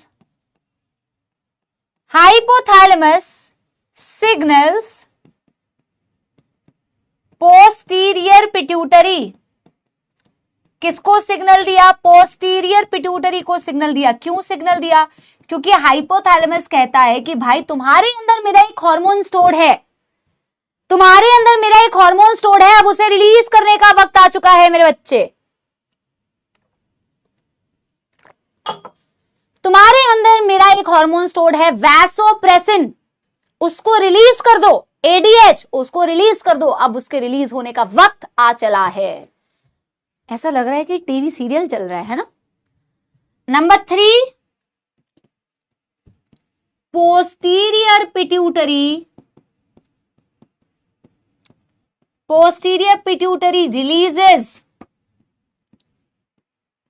दी हाइपोथैलेमिक हार्मोन है। हार्मोन तो हाइपोथैलेमस का है ना। Hypothalamic hormone stored in it known as ADH और vasopressin। yes, ध्यान से देखिए, ये वही मनुष्य है जिसकी बॉडी में बेटा वाटर का लॉस हुआ था। ये जानता भी नहीं था कि रेगुलेशन ऑफ किडनी फंक्शन इसकी बॉडी में तुरंत कंडीशंस को नॉर्मल कर देगा। जैसे ही इसकी बॉडी से वाटर का लॉस होता है तो आपके ऑस्मोरिसेप्टर्स जागरूक हो जाते हैं। जैसे ही ऑस्मोरिसेप्टर जागरूक होते हैं, ये सिग्नल देते हैं आपके हाइपोथैलेमस को, और हाइपोथैलेमस बेटा सिग्नल देता है पोस्टीरियर पिट्यूटरी को, और रिलीज हो जाता है बेटा एक हार्मोन जो हाइपोथैलेमस का हार्मोन होता है, स्टोर्ड होता है पोस्टीरियर पिट्यूटरी के अंदर, जिसे बोलते हैं बेटा एडीएच, एंटी डायूरेटिक हार्मोन। अब ये रिलीज होना चालू हो गया। ऑस्मोरिसेप्टर्स ने डिटेक्ट किया, हाइपोथैलेमस ने पिट्यूटरी को कहा कि भाई अब रिलीज कर दे एडीएच। ठीक है, सावधान रहिए, सतर्क रहिए और पढ़ते रहिए मेरे प्यारे सबोलो। ठीक है, हाँ, सबकी जॉब खा जाऊंगी मैं, अनूप सोनी की भी जॉब खा जाऊंगी मैं। ठीक है, चलो आओ। हाँ, अब बेटा ये एडीएच क्या करेगा? अब तो बेटा गंदी बातें बिल्कुल मत करना, तुमको ऑलरेडी पता है ये एडीएच क्या करता है। एडीएच कहां एक्ट करता है? डीसीटी, कलेक्टिंग डक्ट, और यहां से क्या करता है? पानी की रीएब्जॉर्प्शन। देखो प्रॉब्लम का सोल्यूशन मिला या नहीं मिला? ये डीसीटी, ये तुम्हारी कलेक्टिंग डक्ट, तुम्हारी अब बेटा एडीएच रिलीज हो चुकी है, एंटी डायूरेटिक हार्मोन। इसके नाम का सिग्निफिकेंस भी मैंने तुम्हें बताया था। ये क्या करेगी बेटा? एडीएच एक्ट करेगी अब आपके डीसीटी पर, और एडीएच एक्ट करेगी आपके कलेक्टिंग डक्ट पर। करेगी क्या एक्ट करके? वाटर की रीएब्जॉर्प्शन। क्या तुम्हें वाटर की ही रीएब्जॉर्प्शन करनी थी? क्योंकि अगर वाटर रीएब्जॉर्ब होगा तो इसका मतलब क्या हुआ? ब्लड वॉल्यूम बढ़ा। जब वाटर रीएब्जॉर्ब होगा तो मतलब ब्लड वॉल्यूम बढ़ा। ब्लड वॉल्यूम बढ़ेगा तो ब्लड प्रेशर बढ़ेगा, ब्लड प्रेशर बढ़ेगा तो यानी कि जीएफआर बढ़ेगा। प्रॉब्लम का सॉल्यूशन निकल चुका है। यस, और यहां से भी तो कराएगा ना। जब एडीएच इस पर एक्ट करेगा, एडीएच दोनों पर एक्ट कर सकता है, और वाटर की रीएब्जॉर्प्शन कराएगा। बस दैट्स ऑल। प्रॉब्लम भी थी, सोल्यूशन भी निकल गया। जीएफआर इंक्रीज हुआ मतलब GFR comes back to normal. Isn't it easy? बच्चों क्या ये सरल नहीं है? कितना आसान है बताओ। आकांक्षा कह रही है वेलकम टू सपोला पेट्रोल। ये सारे तुम बच्चों से जब मैं एक्चुअल में मिलूंगी ना, सारे बच्चे मुझे ना क्लास वाली कहानियां बताते हैं। मैम आपको याद है आपने ये कहा था क्लास में, और जेन्युइनली बच्चों को सारी कहानियां याद होती है। जितने टॉपर्स आए थे मिलने के लिए, सबको क्लास की बताई हुई है कि कहानी याद रहती है। यार पढ़ाई याद रहे ना रहे, कहानियां सारी याद रहती है।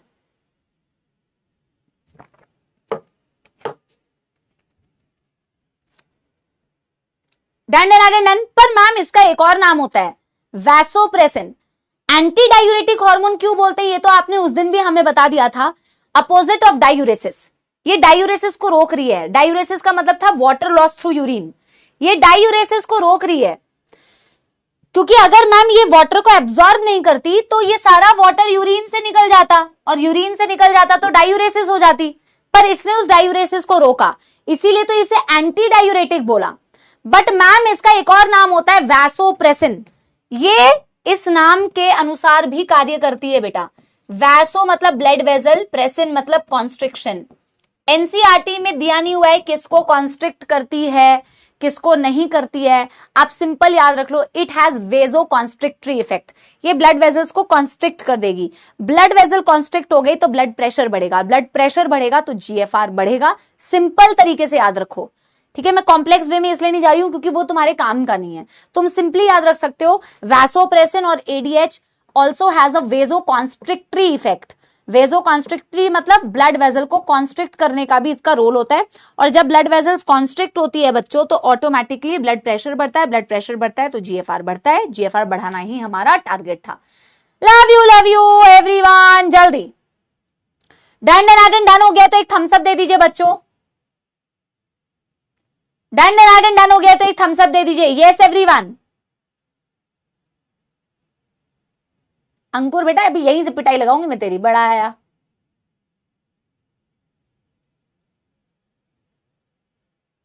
कह रहा है आप सब बोलो कि सरदारनी हूं मैम। अच्छा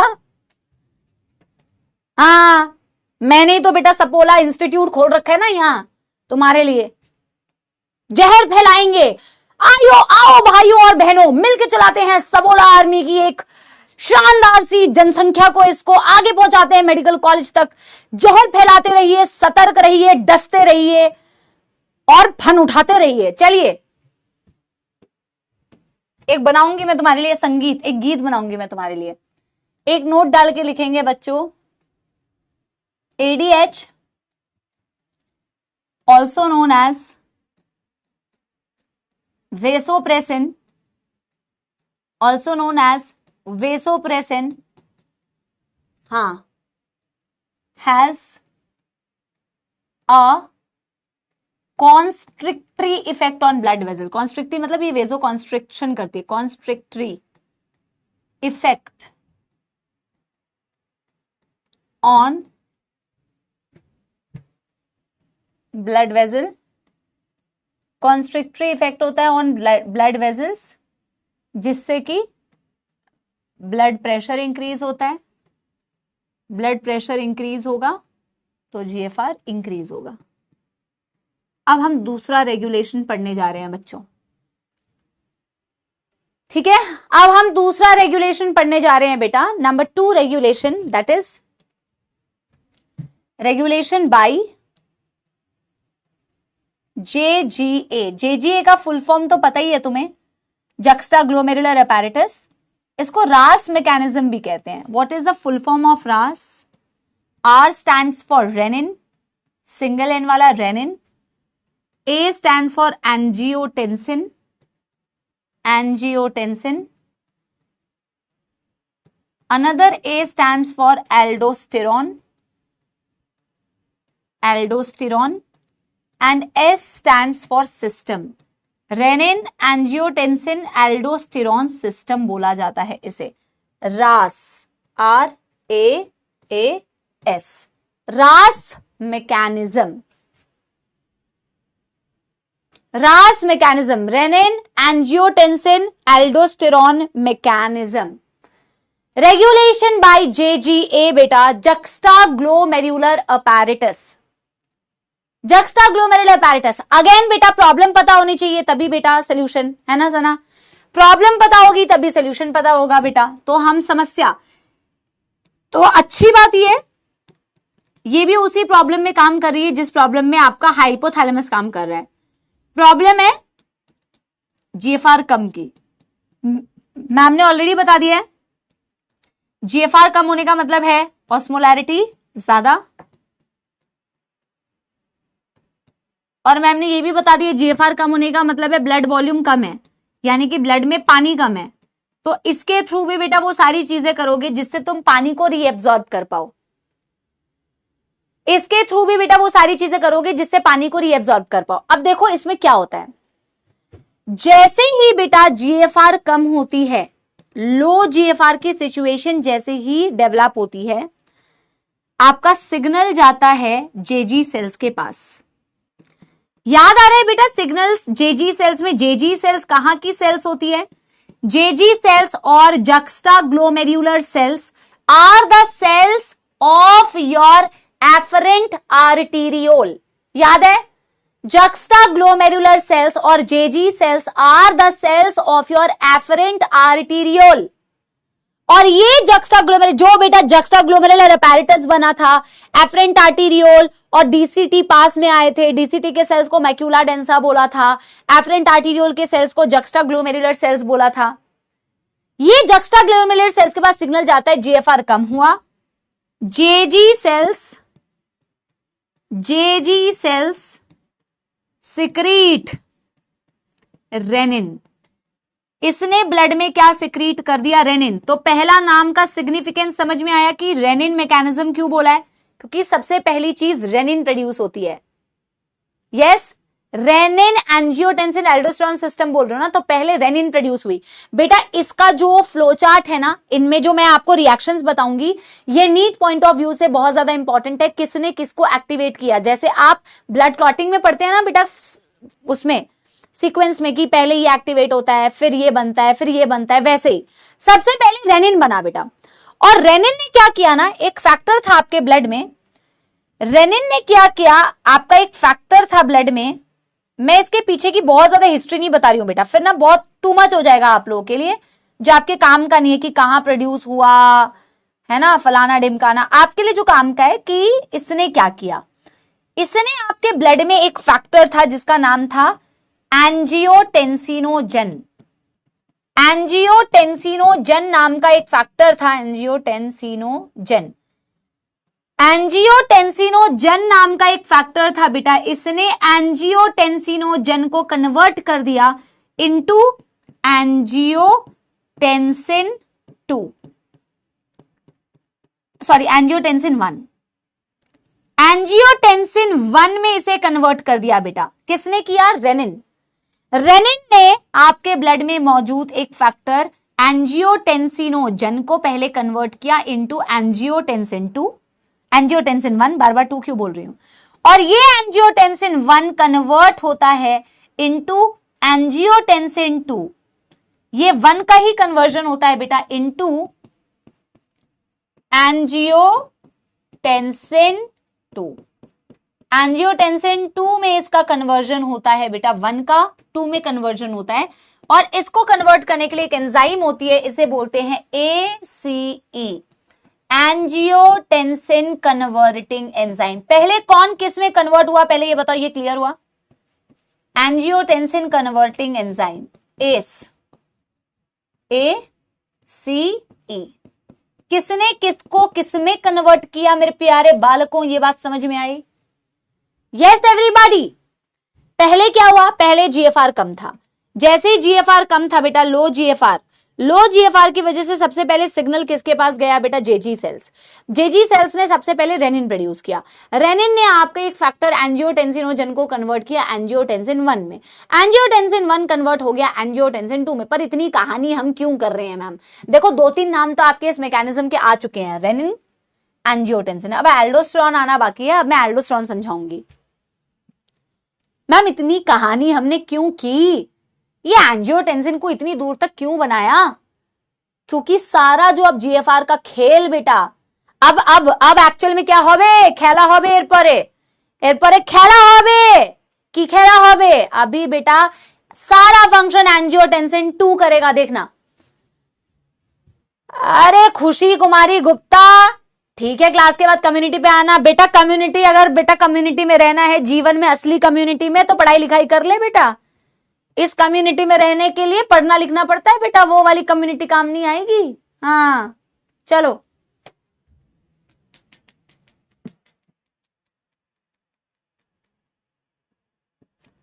बेटा डन डन डन डन। अभी मैं तुमको बताती हूं बेटा क्या, अभी मैं तुमको बताती हूं एंजियोटेंसिन 2 कैसे काम करता है। एंजियोटेंसिन 2 कैसे काम करता है देखो, लिख लिया है क्या? एक डन डन डन कर दो, थम्स अप, थम्स अप कर दो, डन।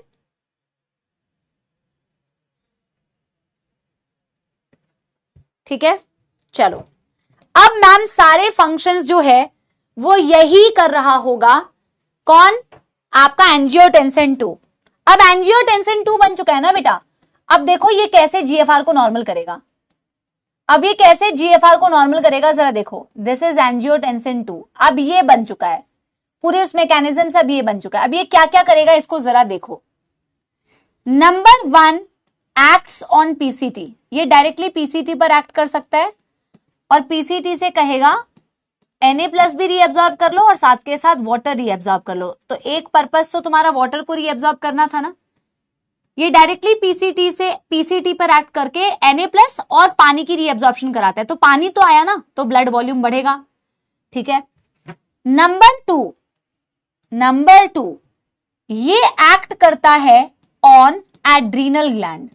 एड्रीनल ग्लैंड का मैंने 2 हिस्सा तुम्हें बताया हुआ है, मैंने तुम्हें यह भी बताया हुआ है कॉर्टेक्स का एक हार्मोन होता है जिसे मिनरलोकॉर्टिकॉइड बोलते हैं, ये एड्रीनल कॉर्टेक्स पर एक्ट करता है बेटा, और एड्रीनल कॉर्टेक्स से क्या रिलीज करवाता है? It releases aldosterone, it releases aldosterone. याद आ रहा है बेटा, मैंने ये कहानी तुम्हें पढ़ाई थी बेटा, एल्डोस्टेरॉन को मिनरलोकॉर्टिकॉइड बोलते हैं, सपोलो भूल तो नहीं गए? एल्डोस्टेरॉन को मिनरलोकॉर्टिकॉइड बोलते हैं, याद करो ये क्या करेगा, याद करो। याद है मुझको तुमको मैंने एल्डोस्टेरॉन के बारे में पढ़ाया, जब जब ये एल्डोस्टेरॉन डीसीटी पर एक्ट करेगा तो मिनरल को रीएब्सॉर्ब करेगा, और मिनरल के पीछे पीछे तो पानी भी ऑस्मोसिस से चला जाएगा। क्या हुआ तुम लोगों को, याद आ रहा है? ओए याद आ रहा है कि नहीं? एल्डोस्टेरॉन एक्ट करता है डीसीटी के ऊपर, इसे बोलते हैं मिनरलोकॉर्टिकॉइड। जब ये एक्ट करेगा ऑन डीसीटी तो इसका मेन काम है सोडियम आयन की रीएब्सॉर्प्शन करना, मिनरल की रीएब्सॉर्प्शन करना। वो तो पानी बेटा, जहां भी ये जाएगा वहीं चले जाएगा, पानी तो ऑस्मोसिस से चला जाएगा ना। ऑस्मोसिस का मतलब क्या है? यहां से तुम सॉल्यूट को वहां भेज रहे हो, यहां सॉल्यूट कम कर रहे हो, तो जहां सॉल्यूट कम होगा वहां से पानी हाई सॉल्यूट वाले एरिया में ऑस्मोसिस, लो सॉल्यूट से हाई सॉल्यूट में पानी तो पीछे पीछे चला जाएगा भाई। इनडायरेक्टली पानी को रीएब्सॉर्ब किया, एडीएस ने डायरेक्टली पानी को रीएब्सॉर्ब किया। ठीक है, समझे कि नहीं? वंस मोर कैसे गाऊंगी बेटा, मैं तो बेटा रैंडमली गाने बनाती हूं, मैंने गाना लिख के थोड़ी रखा है, कह रहे मैं वंस मोर, मुझे खुद ही याद नहीं है मैंने क्या गाया है बेटा। ये पूरी मैकेनिज्म मैं तुम्हें पढ़ा चुकी हूं, ये तो रिपीट हो रहा है। और जब वाटर रीएब्सॉर्ब होगा अल्टीमेटली इसी का मतलब था ब्लड वॉल्यूम बढ़ गया, ब्लड वॉल्यूम बढ़ गया, ब्लड प्रेशर बढ़ गया, यानी कि जीएफआर बढ़ गया, इससे भी जीएफआर बढ़ गया। वही तो तुम्हारा टारगेट है, बोलो यस।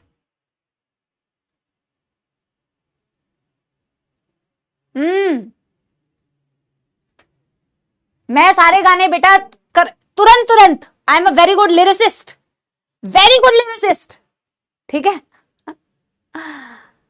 बन जाता है कभी कभार बेटा, कचरा गाना भी बन जाता है कभी कभार, ठीक ठाक बन जाता है। ठीक है, तो इसने डायरेक्टली पीसीटी पर एक्ट किया, डायरेक्टली वहां से सोडियम और पानी को रीएब्सॉर्ब किया, पानी रीएब्सॉर्ब होगा तो जीएफआर बढ़ेगा बेटा। दूसरा एड्रीनल कॉर्टेक्स पर एक्ट करता है, क्योंकि कॉर्टेक्स का एक हार्मोन होता है एल्डोस्टेरॉन।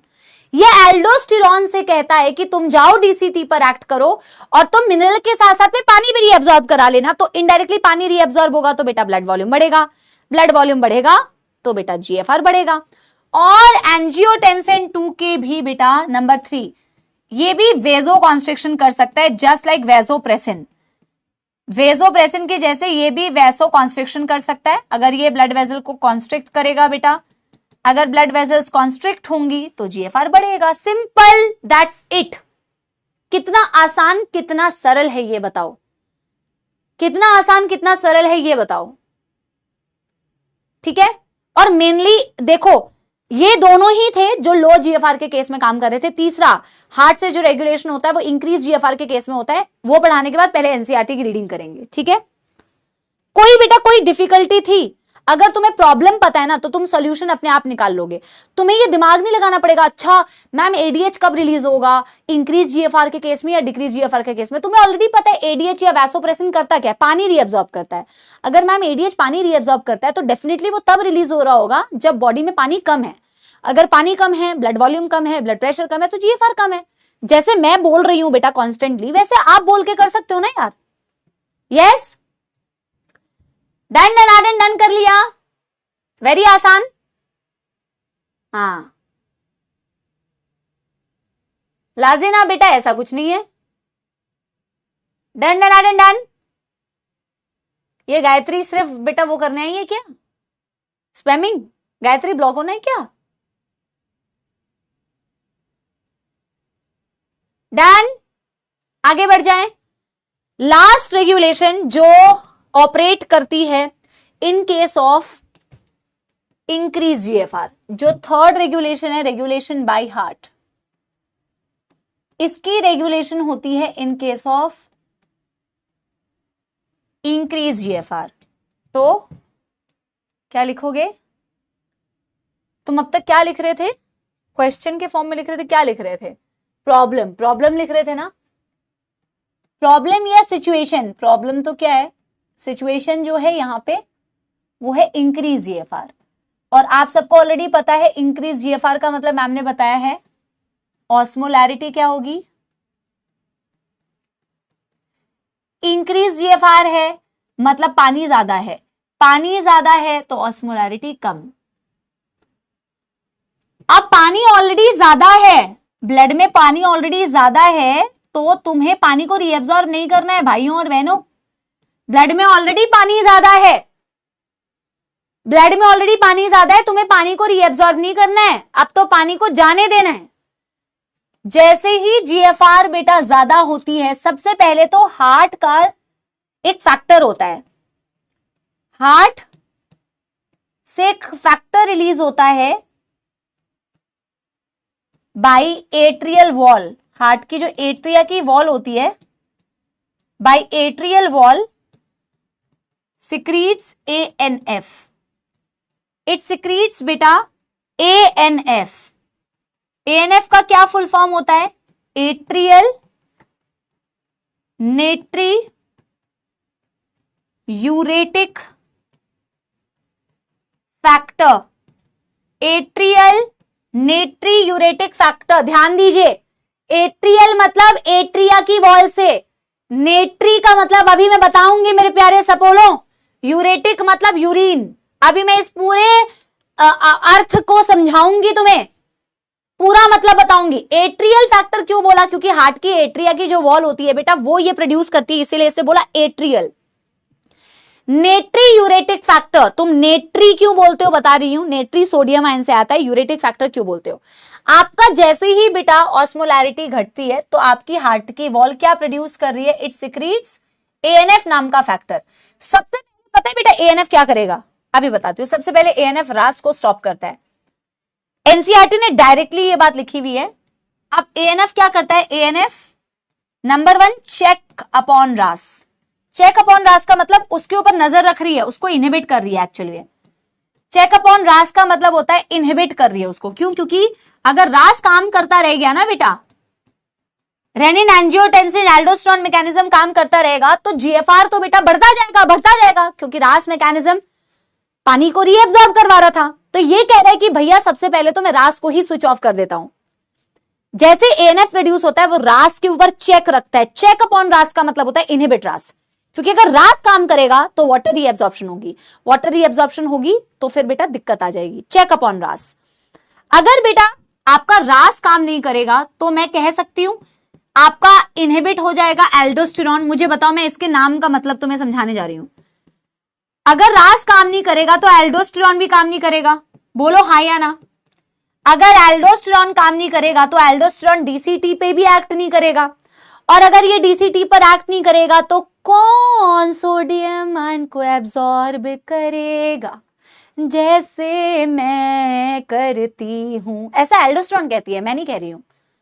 जैसे मैं सोडियम आयन को रीअब्सॉर्ब कर रही हूं, कौन सोडियम आयन को रीअब्सॉर्ब करेगा। यानी कि सोडियम आयन रीअब्सॉर्ब नहीं होंगे बच्चों। सोडियम आयन अगर रीअब्सॉर्ब नहीं होंगे तो कहां जाएंगे, यूरिन में रह जाएंगे।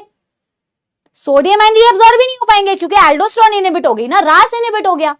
रास इनहिबिट हो गया मतलब कि एल्डोस्टेरॉन इनहिबिट हो गई, मतलब मिनरलोकॉर्टिकॉइड इनहिबिट हो गया, मतलब कि सोडियम आयंस अब रीअब्सॉर्ब नहीं हो रहे हैं। कहां जा रहे हैं, यूरिन से बाहर आ रहे हैं, यूरिन से, यूरिन से, यूरिन से। इसीलिए तो नेट्री यूरेटिक फैक्टर, नेट्री मतलब सोडियम, यूरेटिक मतलब यूरिन में सोडियम दिखते हैं। समझे कि नहीं बाबू बच्चा लोग? यस, नेट्री मतलब सोडियम, यूरेटिक मतलब यूरिन में। कैसे आया, कैसे समझ गए? यस, हाँ। देखो तुम्हारी मैम कितनी कितनी प्यारी, जग से न्यारी हैं, तुम्हें पढ़ाती हैं, ऑल टाइम तुम्हें एनर्जाइज रखती हैं, कॉन्सेप्ट तुम्हारे बेटा तगड़े से तगड़े बताने की कोशिश करती हैं, कॉन्सेप्ट बेल्ट, एनसीईआरटी की रीडिंग तुमको एक्टिव रखती है थ्रू द क्लास, इतने प्यारे प्यारे गाने बनाते हो। तुम धिक्कार है तुम सपोलो के प्यार पे। क्या प्यार है तुम्हारा, कहां है तुम्हारा प्यार मेरे लिए? एक प्यार दिखाने में तुम इतनी कंजूसी करते हो बेटा। इनहिबिट कर रही है एल्डोस्टेरॉन को। एल्डोस्टेरॉन इनहिबिशन मतलब नो Na+ रीएब्जॉर्प्शन, और अगर बेटा Na+ रीएब्जॉर्ब नहीं होगा तो Na+ का एक ही रास्ता है, Na+ eliminated via urine, eliminated via urine, इसीलिए नेट्री यूरेटिक फैक्टर। अब देखो दिल बना रहे हैं, हाँ बोल के प्यार करवाने से कौन सा प्यार होता है। मैंने तो ये सुना है कि जो चीज बोल के करवाई जाए उसका क्या ही फायदा है। अरे यार मैं दूसरा वाला मजाक कर रही थी, ठीक है, पहले वाला सच बोल रही थी। हाँ समझ में आ गया बेटा। और ये इकलौता ऐसा फैक्टर है जो नंबर 3 इसका फंक्शन होता है, ये इकलौता ऐसा फैक्टर होता है जो ब्लड वेजल्स को डायलेट करता है। बाकी दोनों ने क्या किया था, एंजियोटेंसिन 2 और एडीएच ने वैसो कॉन्स्ट्रिक्शन, ये वैसो डायलेशन करती है, ब्लड वेसल को चौड़ा कर देगी, ब्लड प्रेशर घट जाएगा। वेजो डायलेशन से जीएफआर भी घट जाता है, ठीक है, डन। हाँ अब पहले हम इसकी एनसीईआरटी रीड करेंगे मेरे प्यारे सपोलो, ठीक है। अब देखो एनसीईआरटी के एक एक चीज तुम्हें समझ में आ जाएगी, उसकी कोई भी लैंग्वेज दियो पर तुम्हें एक एक चीज क्लियर हो जाएगी, ठीक है। पहले बताइए तुमरा कोरेनी अच्छो डंडना डंडन कहेंगे मैं भी बीच बीच में कौन सी भाषा का प्रयोग कर रही हैं। Done everybody,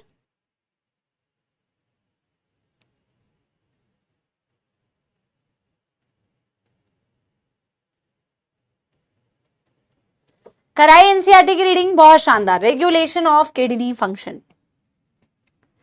regulation of kidney function. चलिए अपनी अपनी कृपया करके एनसीईआरटी को खोलिए, खोलने का कष्ट कीजिए। देखो, the functioning of the kidney is efficiently monitored and regulated by hormonal feedback mechanism. जैसे कि तुम फीडबैक देते हो कि नहीं देते हो तो दिया करो भाई, ठीक है। फीडबैक मैकेनिज्म, जैसे कि फीडबैक मैकेनिज्म होता है वैसे ही बेटा आपके बॉडी में भी feedback is very important. Feedback is very important because the kind of love that you are giving me is giving me motivation to do even better. तो वैसे ही बॉडी में भी होता है, चीजों को रेगुलेटेड वे में करने के लिए फीडबैक देना जरूरी है। हार्मोन्स के फीडबैक आते हैं, hormonal feedback mechanism by hypothalamus, juxtaglomerular apparatus and to a certain extent बेटा हार्ट का वो फैक्टर था ना ANF। Osmoreceptors in our body are activated by changes in blood volume, body fluid volume, ionic concentration. आपके जो ऑस्मोरिसेप्टर्स होते हैं वो आपके बॉडी में प्रेजेंट होते हैं, वो blood volume, body fluid volume या आयनिक कंसंट्रेशन के चेंज होने पर, यानी कि ऑस्मोलैरिटी चेंज होने पर एक्टिवेट या अलर्ट हो जाते हैं बच्चों, ठीक है। एंड एक्सेसिव, इस लाइन को बेटा बहुत ध्यान से सुनना, इस लाइन को बेटा बहुत ध्यान से सुनना। An excessive loss of fluid from body can activate these receptors which stimulate the hypothalamus to release antidiuretic hormone vasopressin from neurohypophysis. What is neurohypophysis? Neurohypophysis is posterior pituitary. Neurohypophysis is posterior pituitary. बोला अगर body से water का loss हो जाए किसी भी वजह से, पसीना आ रहा है बेटा, या फिर बेटा डिहाइड्रेशन हो गई, वॉमिटिंग हो गया, लूज मोशंस हो गए, तो आपके ये ऑस्मो रिसेप्टर्स एक्टिवेट होते हैं, तो आपका हाइपोथैलेमस के पास सिग्नल जाता है। हाँ जी श्रुति बेटा, तो हम कहते हैं बेटा सुनो, हाइपोथैलेमस के पास सिग्नल जाता है, वो एंटी डायूरेटिक हार्मोन को रिलीज करने के लिए कहता है फ्रॉम द पोस्टीरियर पिट्यूटरी या न्यूरोहाइपोफाइसिस। न्यूरोहाइपोफाइसिस से उसको रिलीज करने के लिए कहता है एडीएच को, ठीक है।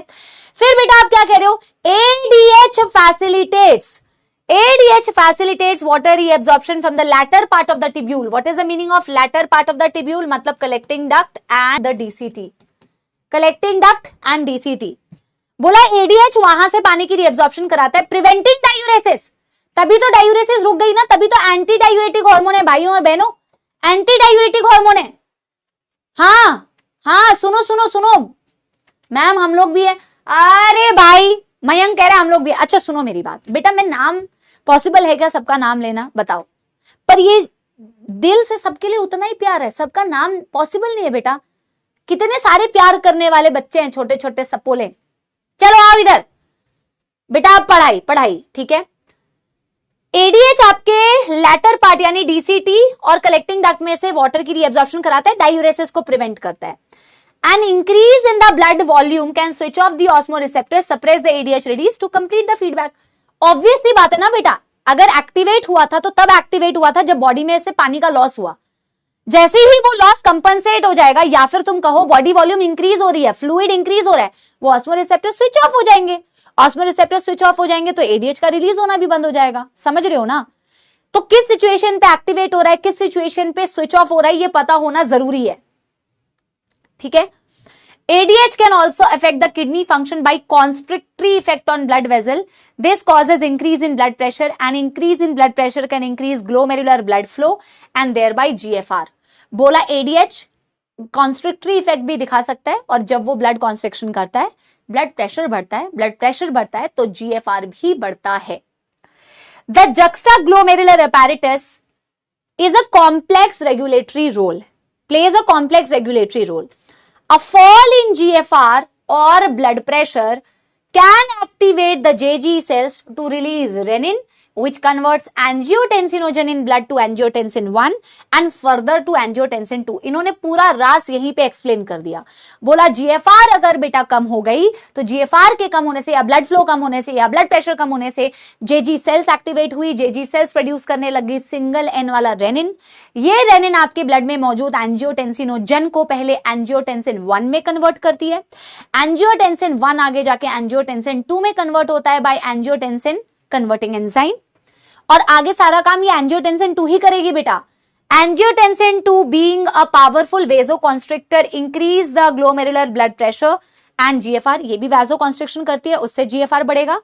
It also activates the adrenal cortex to release aldosterone, ये एड्रिनल कॉर्टेक्स को स्टिमुलेट करती है ताकि वो एल्डोस्टेरॉन रिलीज करे।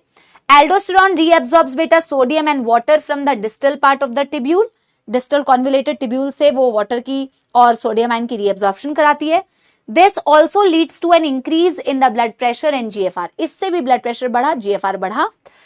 This complex mechanism is generally known as renin angiotensin mechanism. Renin angiotensin aldosterone mechanism भी बोल सकते हो, रेनिन एंजियोटेंसिन मैकेनिज्म भी बोल सकते हो। और लास्ट दिया हुआ है an increase in blood flow to the atria of the heart can cause release of ANF. यार अगर ब्लड वॉल्यूम बढ़ी, जीएफआर बढ़ा, तो आपका बेटा एएनएफ प्रोड्यूस हो रहा है ना। अगर ब्लड वॉल्यूम बढ़ा या जीएफआर बढ़ा तो आपका एएनएफ प्रोड्यूस हो रहा है। अगर आपका ब्लड वॉल्यूम बढ़ेगा तो हार्ट में भी जो ब्लड आ रहा है, हार्ट को भी फील होगा कि भाई ब्लड ज्यादा है। जैसे ही वो ब्लड वॉल्यूम हार्ट में जो आ रहा है, वो ब्लड वॉल्यूम बढ़ रही है, तो आपका एएनएफ सिक्रीट होना स्टार्ट हो जाएगा। ANF can cause vasodilation, dilation of blood vessel, ये इकलौता फैक्टर वैसोडाइलेशन कर रहा है, और thereby decreasing blood pressure, blood volume and बेटा GFR। थम्स अप दे दो, डन डन डन हो गया। तो ये जितने भी बच्चे बेटा देखो पाप इनको लगेगा, बहुत गंदा पाप लगेगा, मैं ये भी पढ़ा रही हूं, उनको पाप इसीलिए लगेगा क्योंकि जब NCERT, जिसको आपको बेटा एकदम नमन करना चाहिए, जब ये पढ़ाया जा रहा है तो आप छिटिया रहे हैं, गपिया रहे हैं। ऐसे डॉक्टर बनेंगे आप? हाँ, इससे अच्छा तो NCERT होमवर्क दे दो। मिक्चुरेशन पढ़ा चुकी हूं मैं, इसीलिए मैं मिक्चुरेशन की भी रिवीजन करा रही हूं, मतलब NCERT रीडिंग करा रही हूं। Urine formed by the nephron ultimately carried to urinary bladder where it is stored till a voluntary signal is given by central nervous system. Urine आपके जो नेफ्रॉन से बना वो जाके आपके ब्लैडर में स्टोर हो गया। ब्लैडर में जब तक स्टोर रहेगा जब तक कि आपकी एक सिग्नल नहीं आती है सेंट्रल नर्वस सिस्टम से। लेकिन ये सिग्नल कैसे आती है? This signal is initiated by stretching of the bladder as it gets filled with the urine. ये सिग्नल आता है जब आपका ब्लैडर यूरिन से भर जाए, तब ये सिग्नल आता है। In response stretch receptors on the wall of bladder send signal to the central nervous system. Stretch receptors वो एक्टिवेट हुए, वो सिग्नल देते हैं सेंट्रल नर्वस सिस्टम को कि अब यूरिन पास आउट करने का टाइम आ गया है। Central nervous system passes on motor neuron to initiate contraction of smooth muscles of bladder and simultaneous relaxation of urethral sphincter to release the urine. Very very important conceptual line.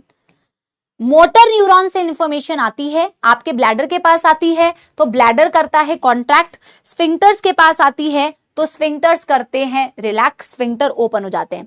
Sphincter open मतलब urination, and this process is called as बेटा micturition and the neural mechanism controlling it is called as micturition reflex.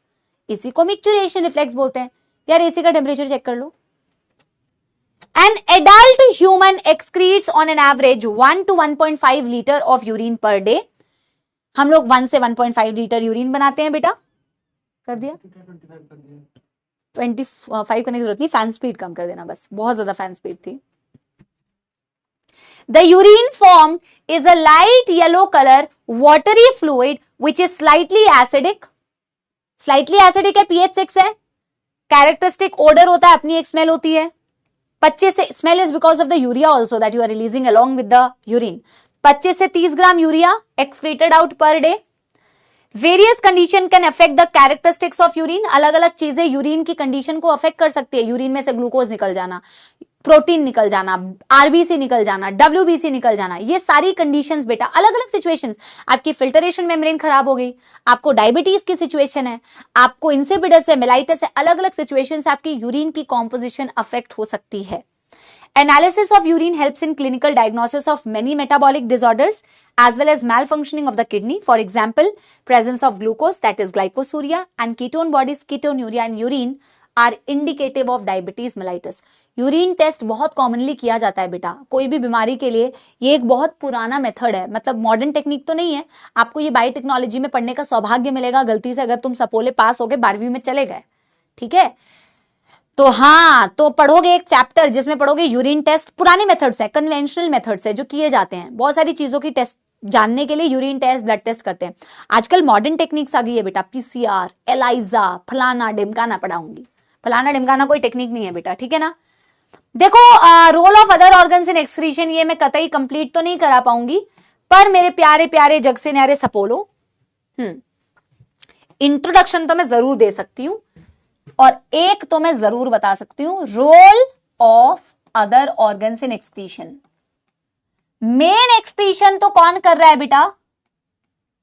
Main excretion तो कौन कर रहा है? Main excretion कर रही है आपकी किडनी, लेकिन इसके अलावा आपकी स्किन, आपका लंग, आपका लिवर, ये भी एक्सक्रीटरी होते हैं, ये भी एक्सक्रीटरी होते हैं, ठीक है। तो थोड़ा सा मैं आपको बता देती हूं और फिर बेटा, अब मुझे याद है बेटा योगेश, पर जितने लोग बेटा एनिमेशन स्पैम कर रहे थे वो कुछ नहीं पढ़ रहे थे, उन्होंने सिर्फ स्पैमिंग की और पढ़ने वाला बच्चा पढ़ रहा था।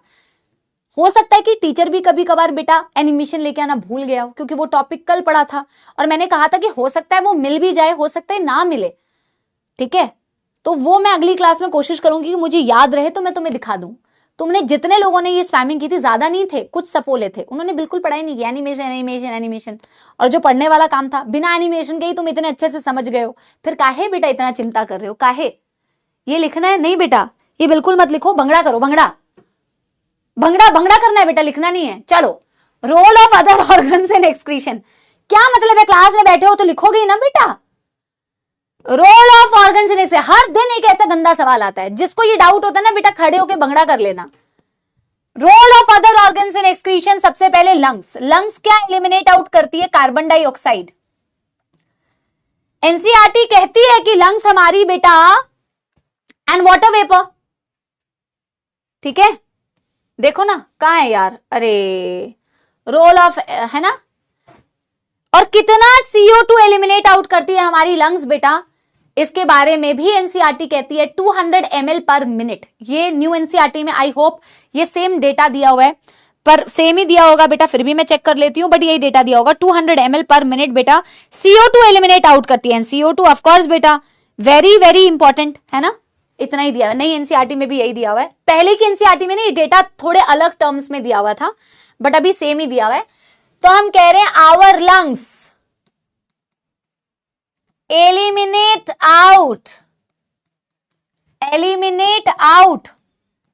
CO2, इस बहुत इंपॉर्टेंट है, कितना CO2? 200 ml पर मिनट, ये इंपॉर्टेंट है, एवरी डे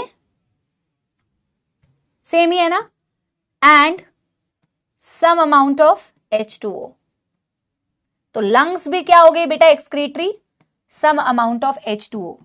लंग्स क्या हो गई बेटा? एक्सक्रीटरी, बिल्कुल मैम, कुछ ना कुछ चीज का तो मैम एलिमिनेशन कर ही रही है। हमारी स्किन, डू यू नो हमारी स्किन भी बेटा एक्सक्रीटरी होती है। स्किन में हमारे पास दो प्रकार के ग्लैंड्स हैं, एक होते हैं हमारे स्वेट ग्लैंड्स, जिन्हें सूडोरिफिक ग्लैंड्स भी कहा जाता है। सूडोरिफिक, बोलिए इसको कृपया करके, स्वेट ग्लैंड या सूडोरिफिक ग्लैंड्स। और एक बेटा जो आपके बेटा मुंह पे ऑयल आता रहता है, सीबम आता रहता है ना, यस, वो क्या होती है आपकी? सिबेशियस ग्लैंड या ऑयल ग्लैंड। सिबेशियस ग्लैंड या ऑयल ग्लैंड, क्या सबने ध्यान दिया है? क्या इसके थ्रू भी कुछ एलिमिनेट करते हो? क्या इसके थ्रू भी बेटा कुछ एलिमिनेट करते हो? बिल्कुल करते हो, वो भी एक्सक्रीटरी ही है। आपके पसीने के थ्रू कुछ पानी, कुछ NaCl एनसीईआरटी ने दिया होगा, और आई थिंक एनसीईआरटी ने दिया हुआ लैक्टिक एसिड। तो आपके स्वेट ग्लैंड भी एक्सक्रीटरी है। कैसे? क्योंकि स्वेट ग्लैंड से स्वेट बाहर आया। स्वेट ग्लैंड का जो बेटा प्रोडक्ट है वो स्वेट है, और स्वेट में क्या क्या है? NaCl, इसको एलिमिनेट कर रहे हो, पानी इसको एलिमिनेट कर रहे हो, और लैक्टिक एसिड इसे एलिमिनेट कर रहे हो।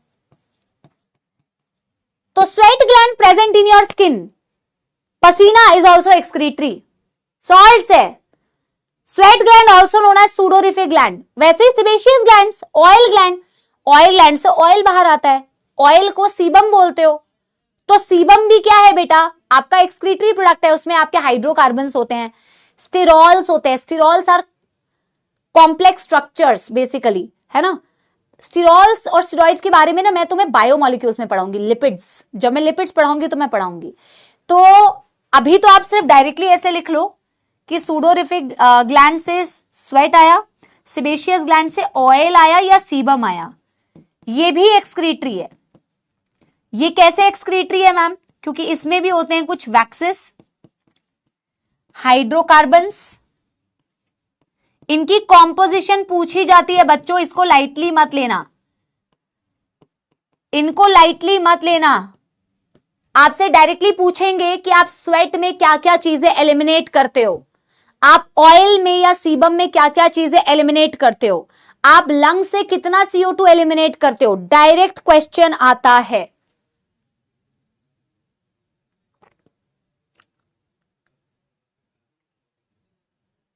यूरिया भी दिया है, लैक्टिक एसिड नहीं दिया, यूरिया दिया है। स्वेट के लिए क्या क्या दिया है बेटा? स्वेट के लिए NaCl, H2O and small amount of urea.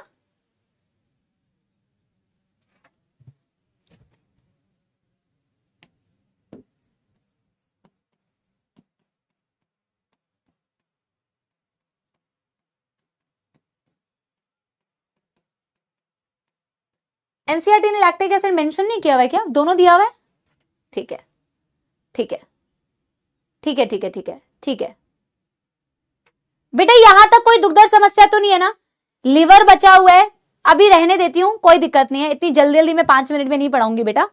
तो मैं लिवर और बचा है डिसऑर्डर. इस चैप्टर में डिसऑर्डर बहुत छोटा है, ज्यादा है ही नहीं डिसऑर्डर, लेकिन एक ट्रीटमेंट को डिस्क्राइब किया हुआ है, हीमोडायलिसिस. डायलिसिस तुमने सुना है ना? जिनका पूरा डायलिसिस होता है, ब्लड फिल्टर होता है, जिनकी किडनी ढंग से काम नहीं करती है तो डायलिसिस होती है ना? तो मैं वो और ये वाला टॉपिक और क्वेश्चन प्रैक्टिस करेंगे लास्ट क्लास में. तो that will be the last lecture जहां हमें डिसऑर्डर्स तपस्या सीरीज करनी है और इसका जो लिवर वाला पार्ट बचा हुआ है वो करेंगे. वो अगले सप्ताह होगा. ठीक है. Done done done everybody.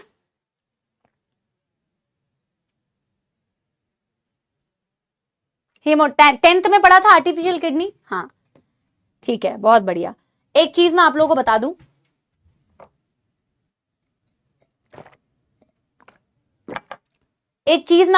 दूं, देखो मेडिजी के बारे में बहुत बार मैंने बताया है क्योंकि मेडिजी बच्चों के लिए यूजफुल है. मैं मेडिजी के बारे में आज इसलिए बताने आई हूं क्योंकि इस पे सेल आएगी बेटा 15 अगस्त से लेके 19 अगस्त. जिसके पास है वो तो बहुत अच्छी बात है, जिन्होंने समय पे पहले ही खरीद ली है.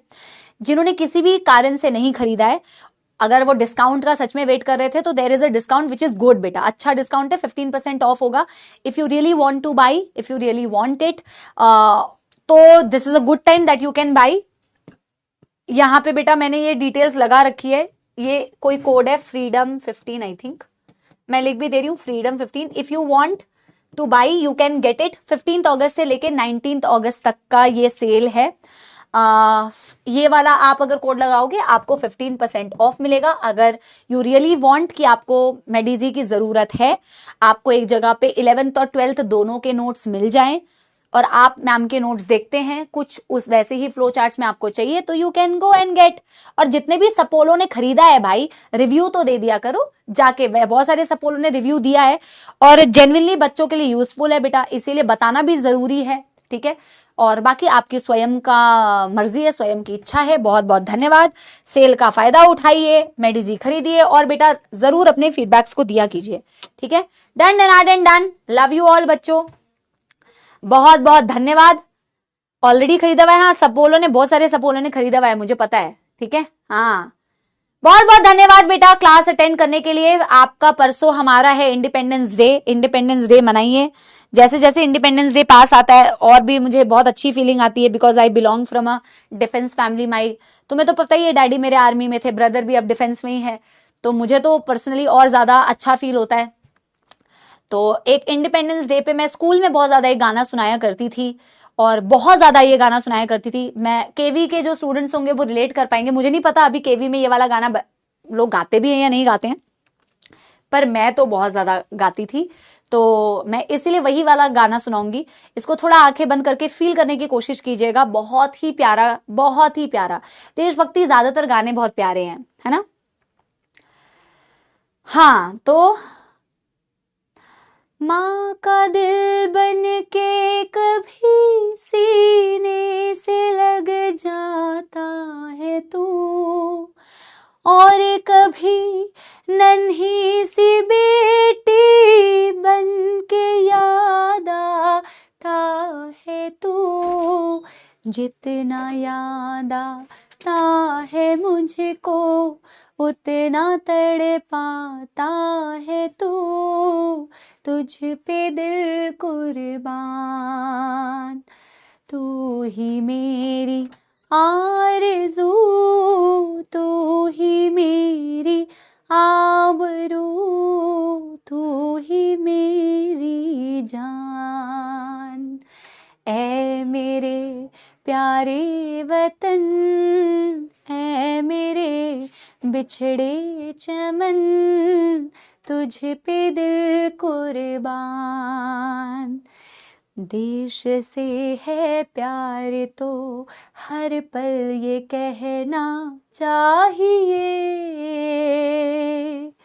मैं रहूं या ना रहूं भारत ये रहना चाहिए, सिलसिला ये बाद मेरे यूं ही चलना चाहिए, मैं रहूं या ना रहूं भारत ये रहना चाहिए।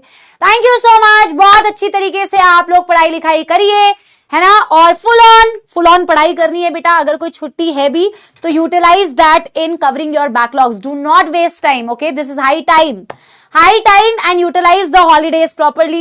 I will see you all beta super soon in the next session. Do let me know in the comment section how did you enjoy the lecture. हो चुका है मैम का समाप्ति एक्सप्रेस खत्म. Bye bye, thank you, bye bye, thank you.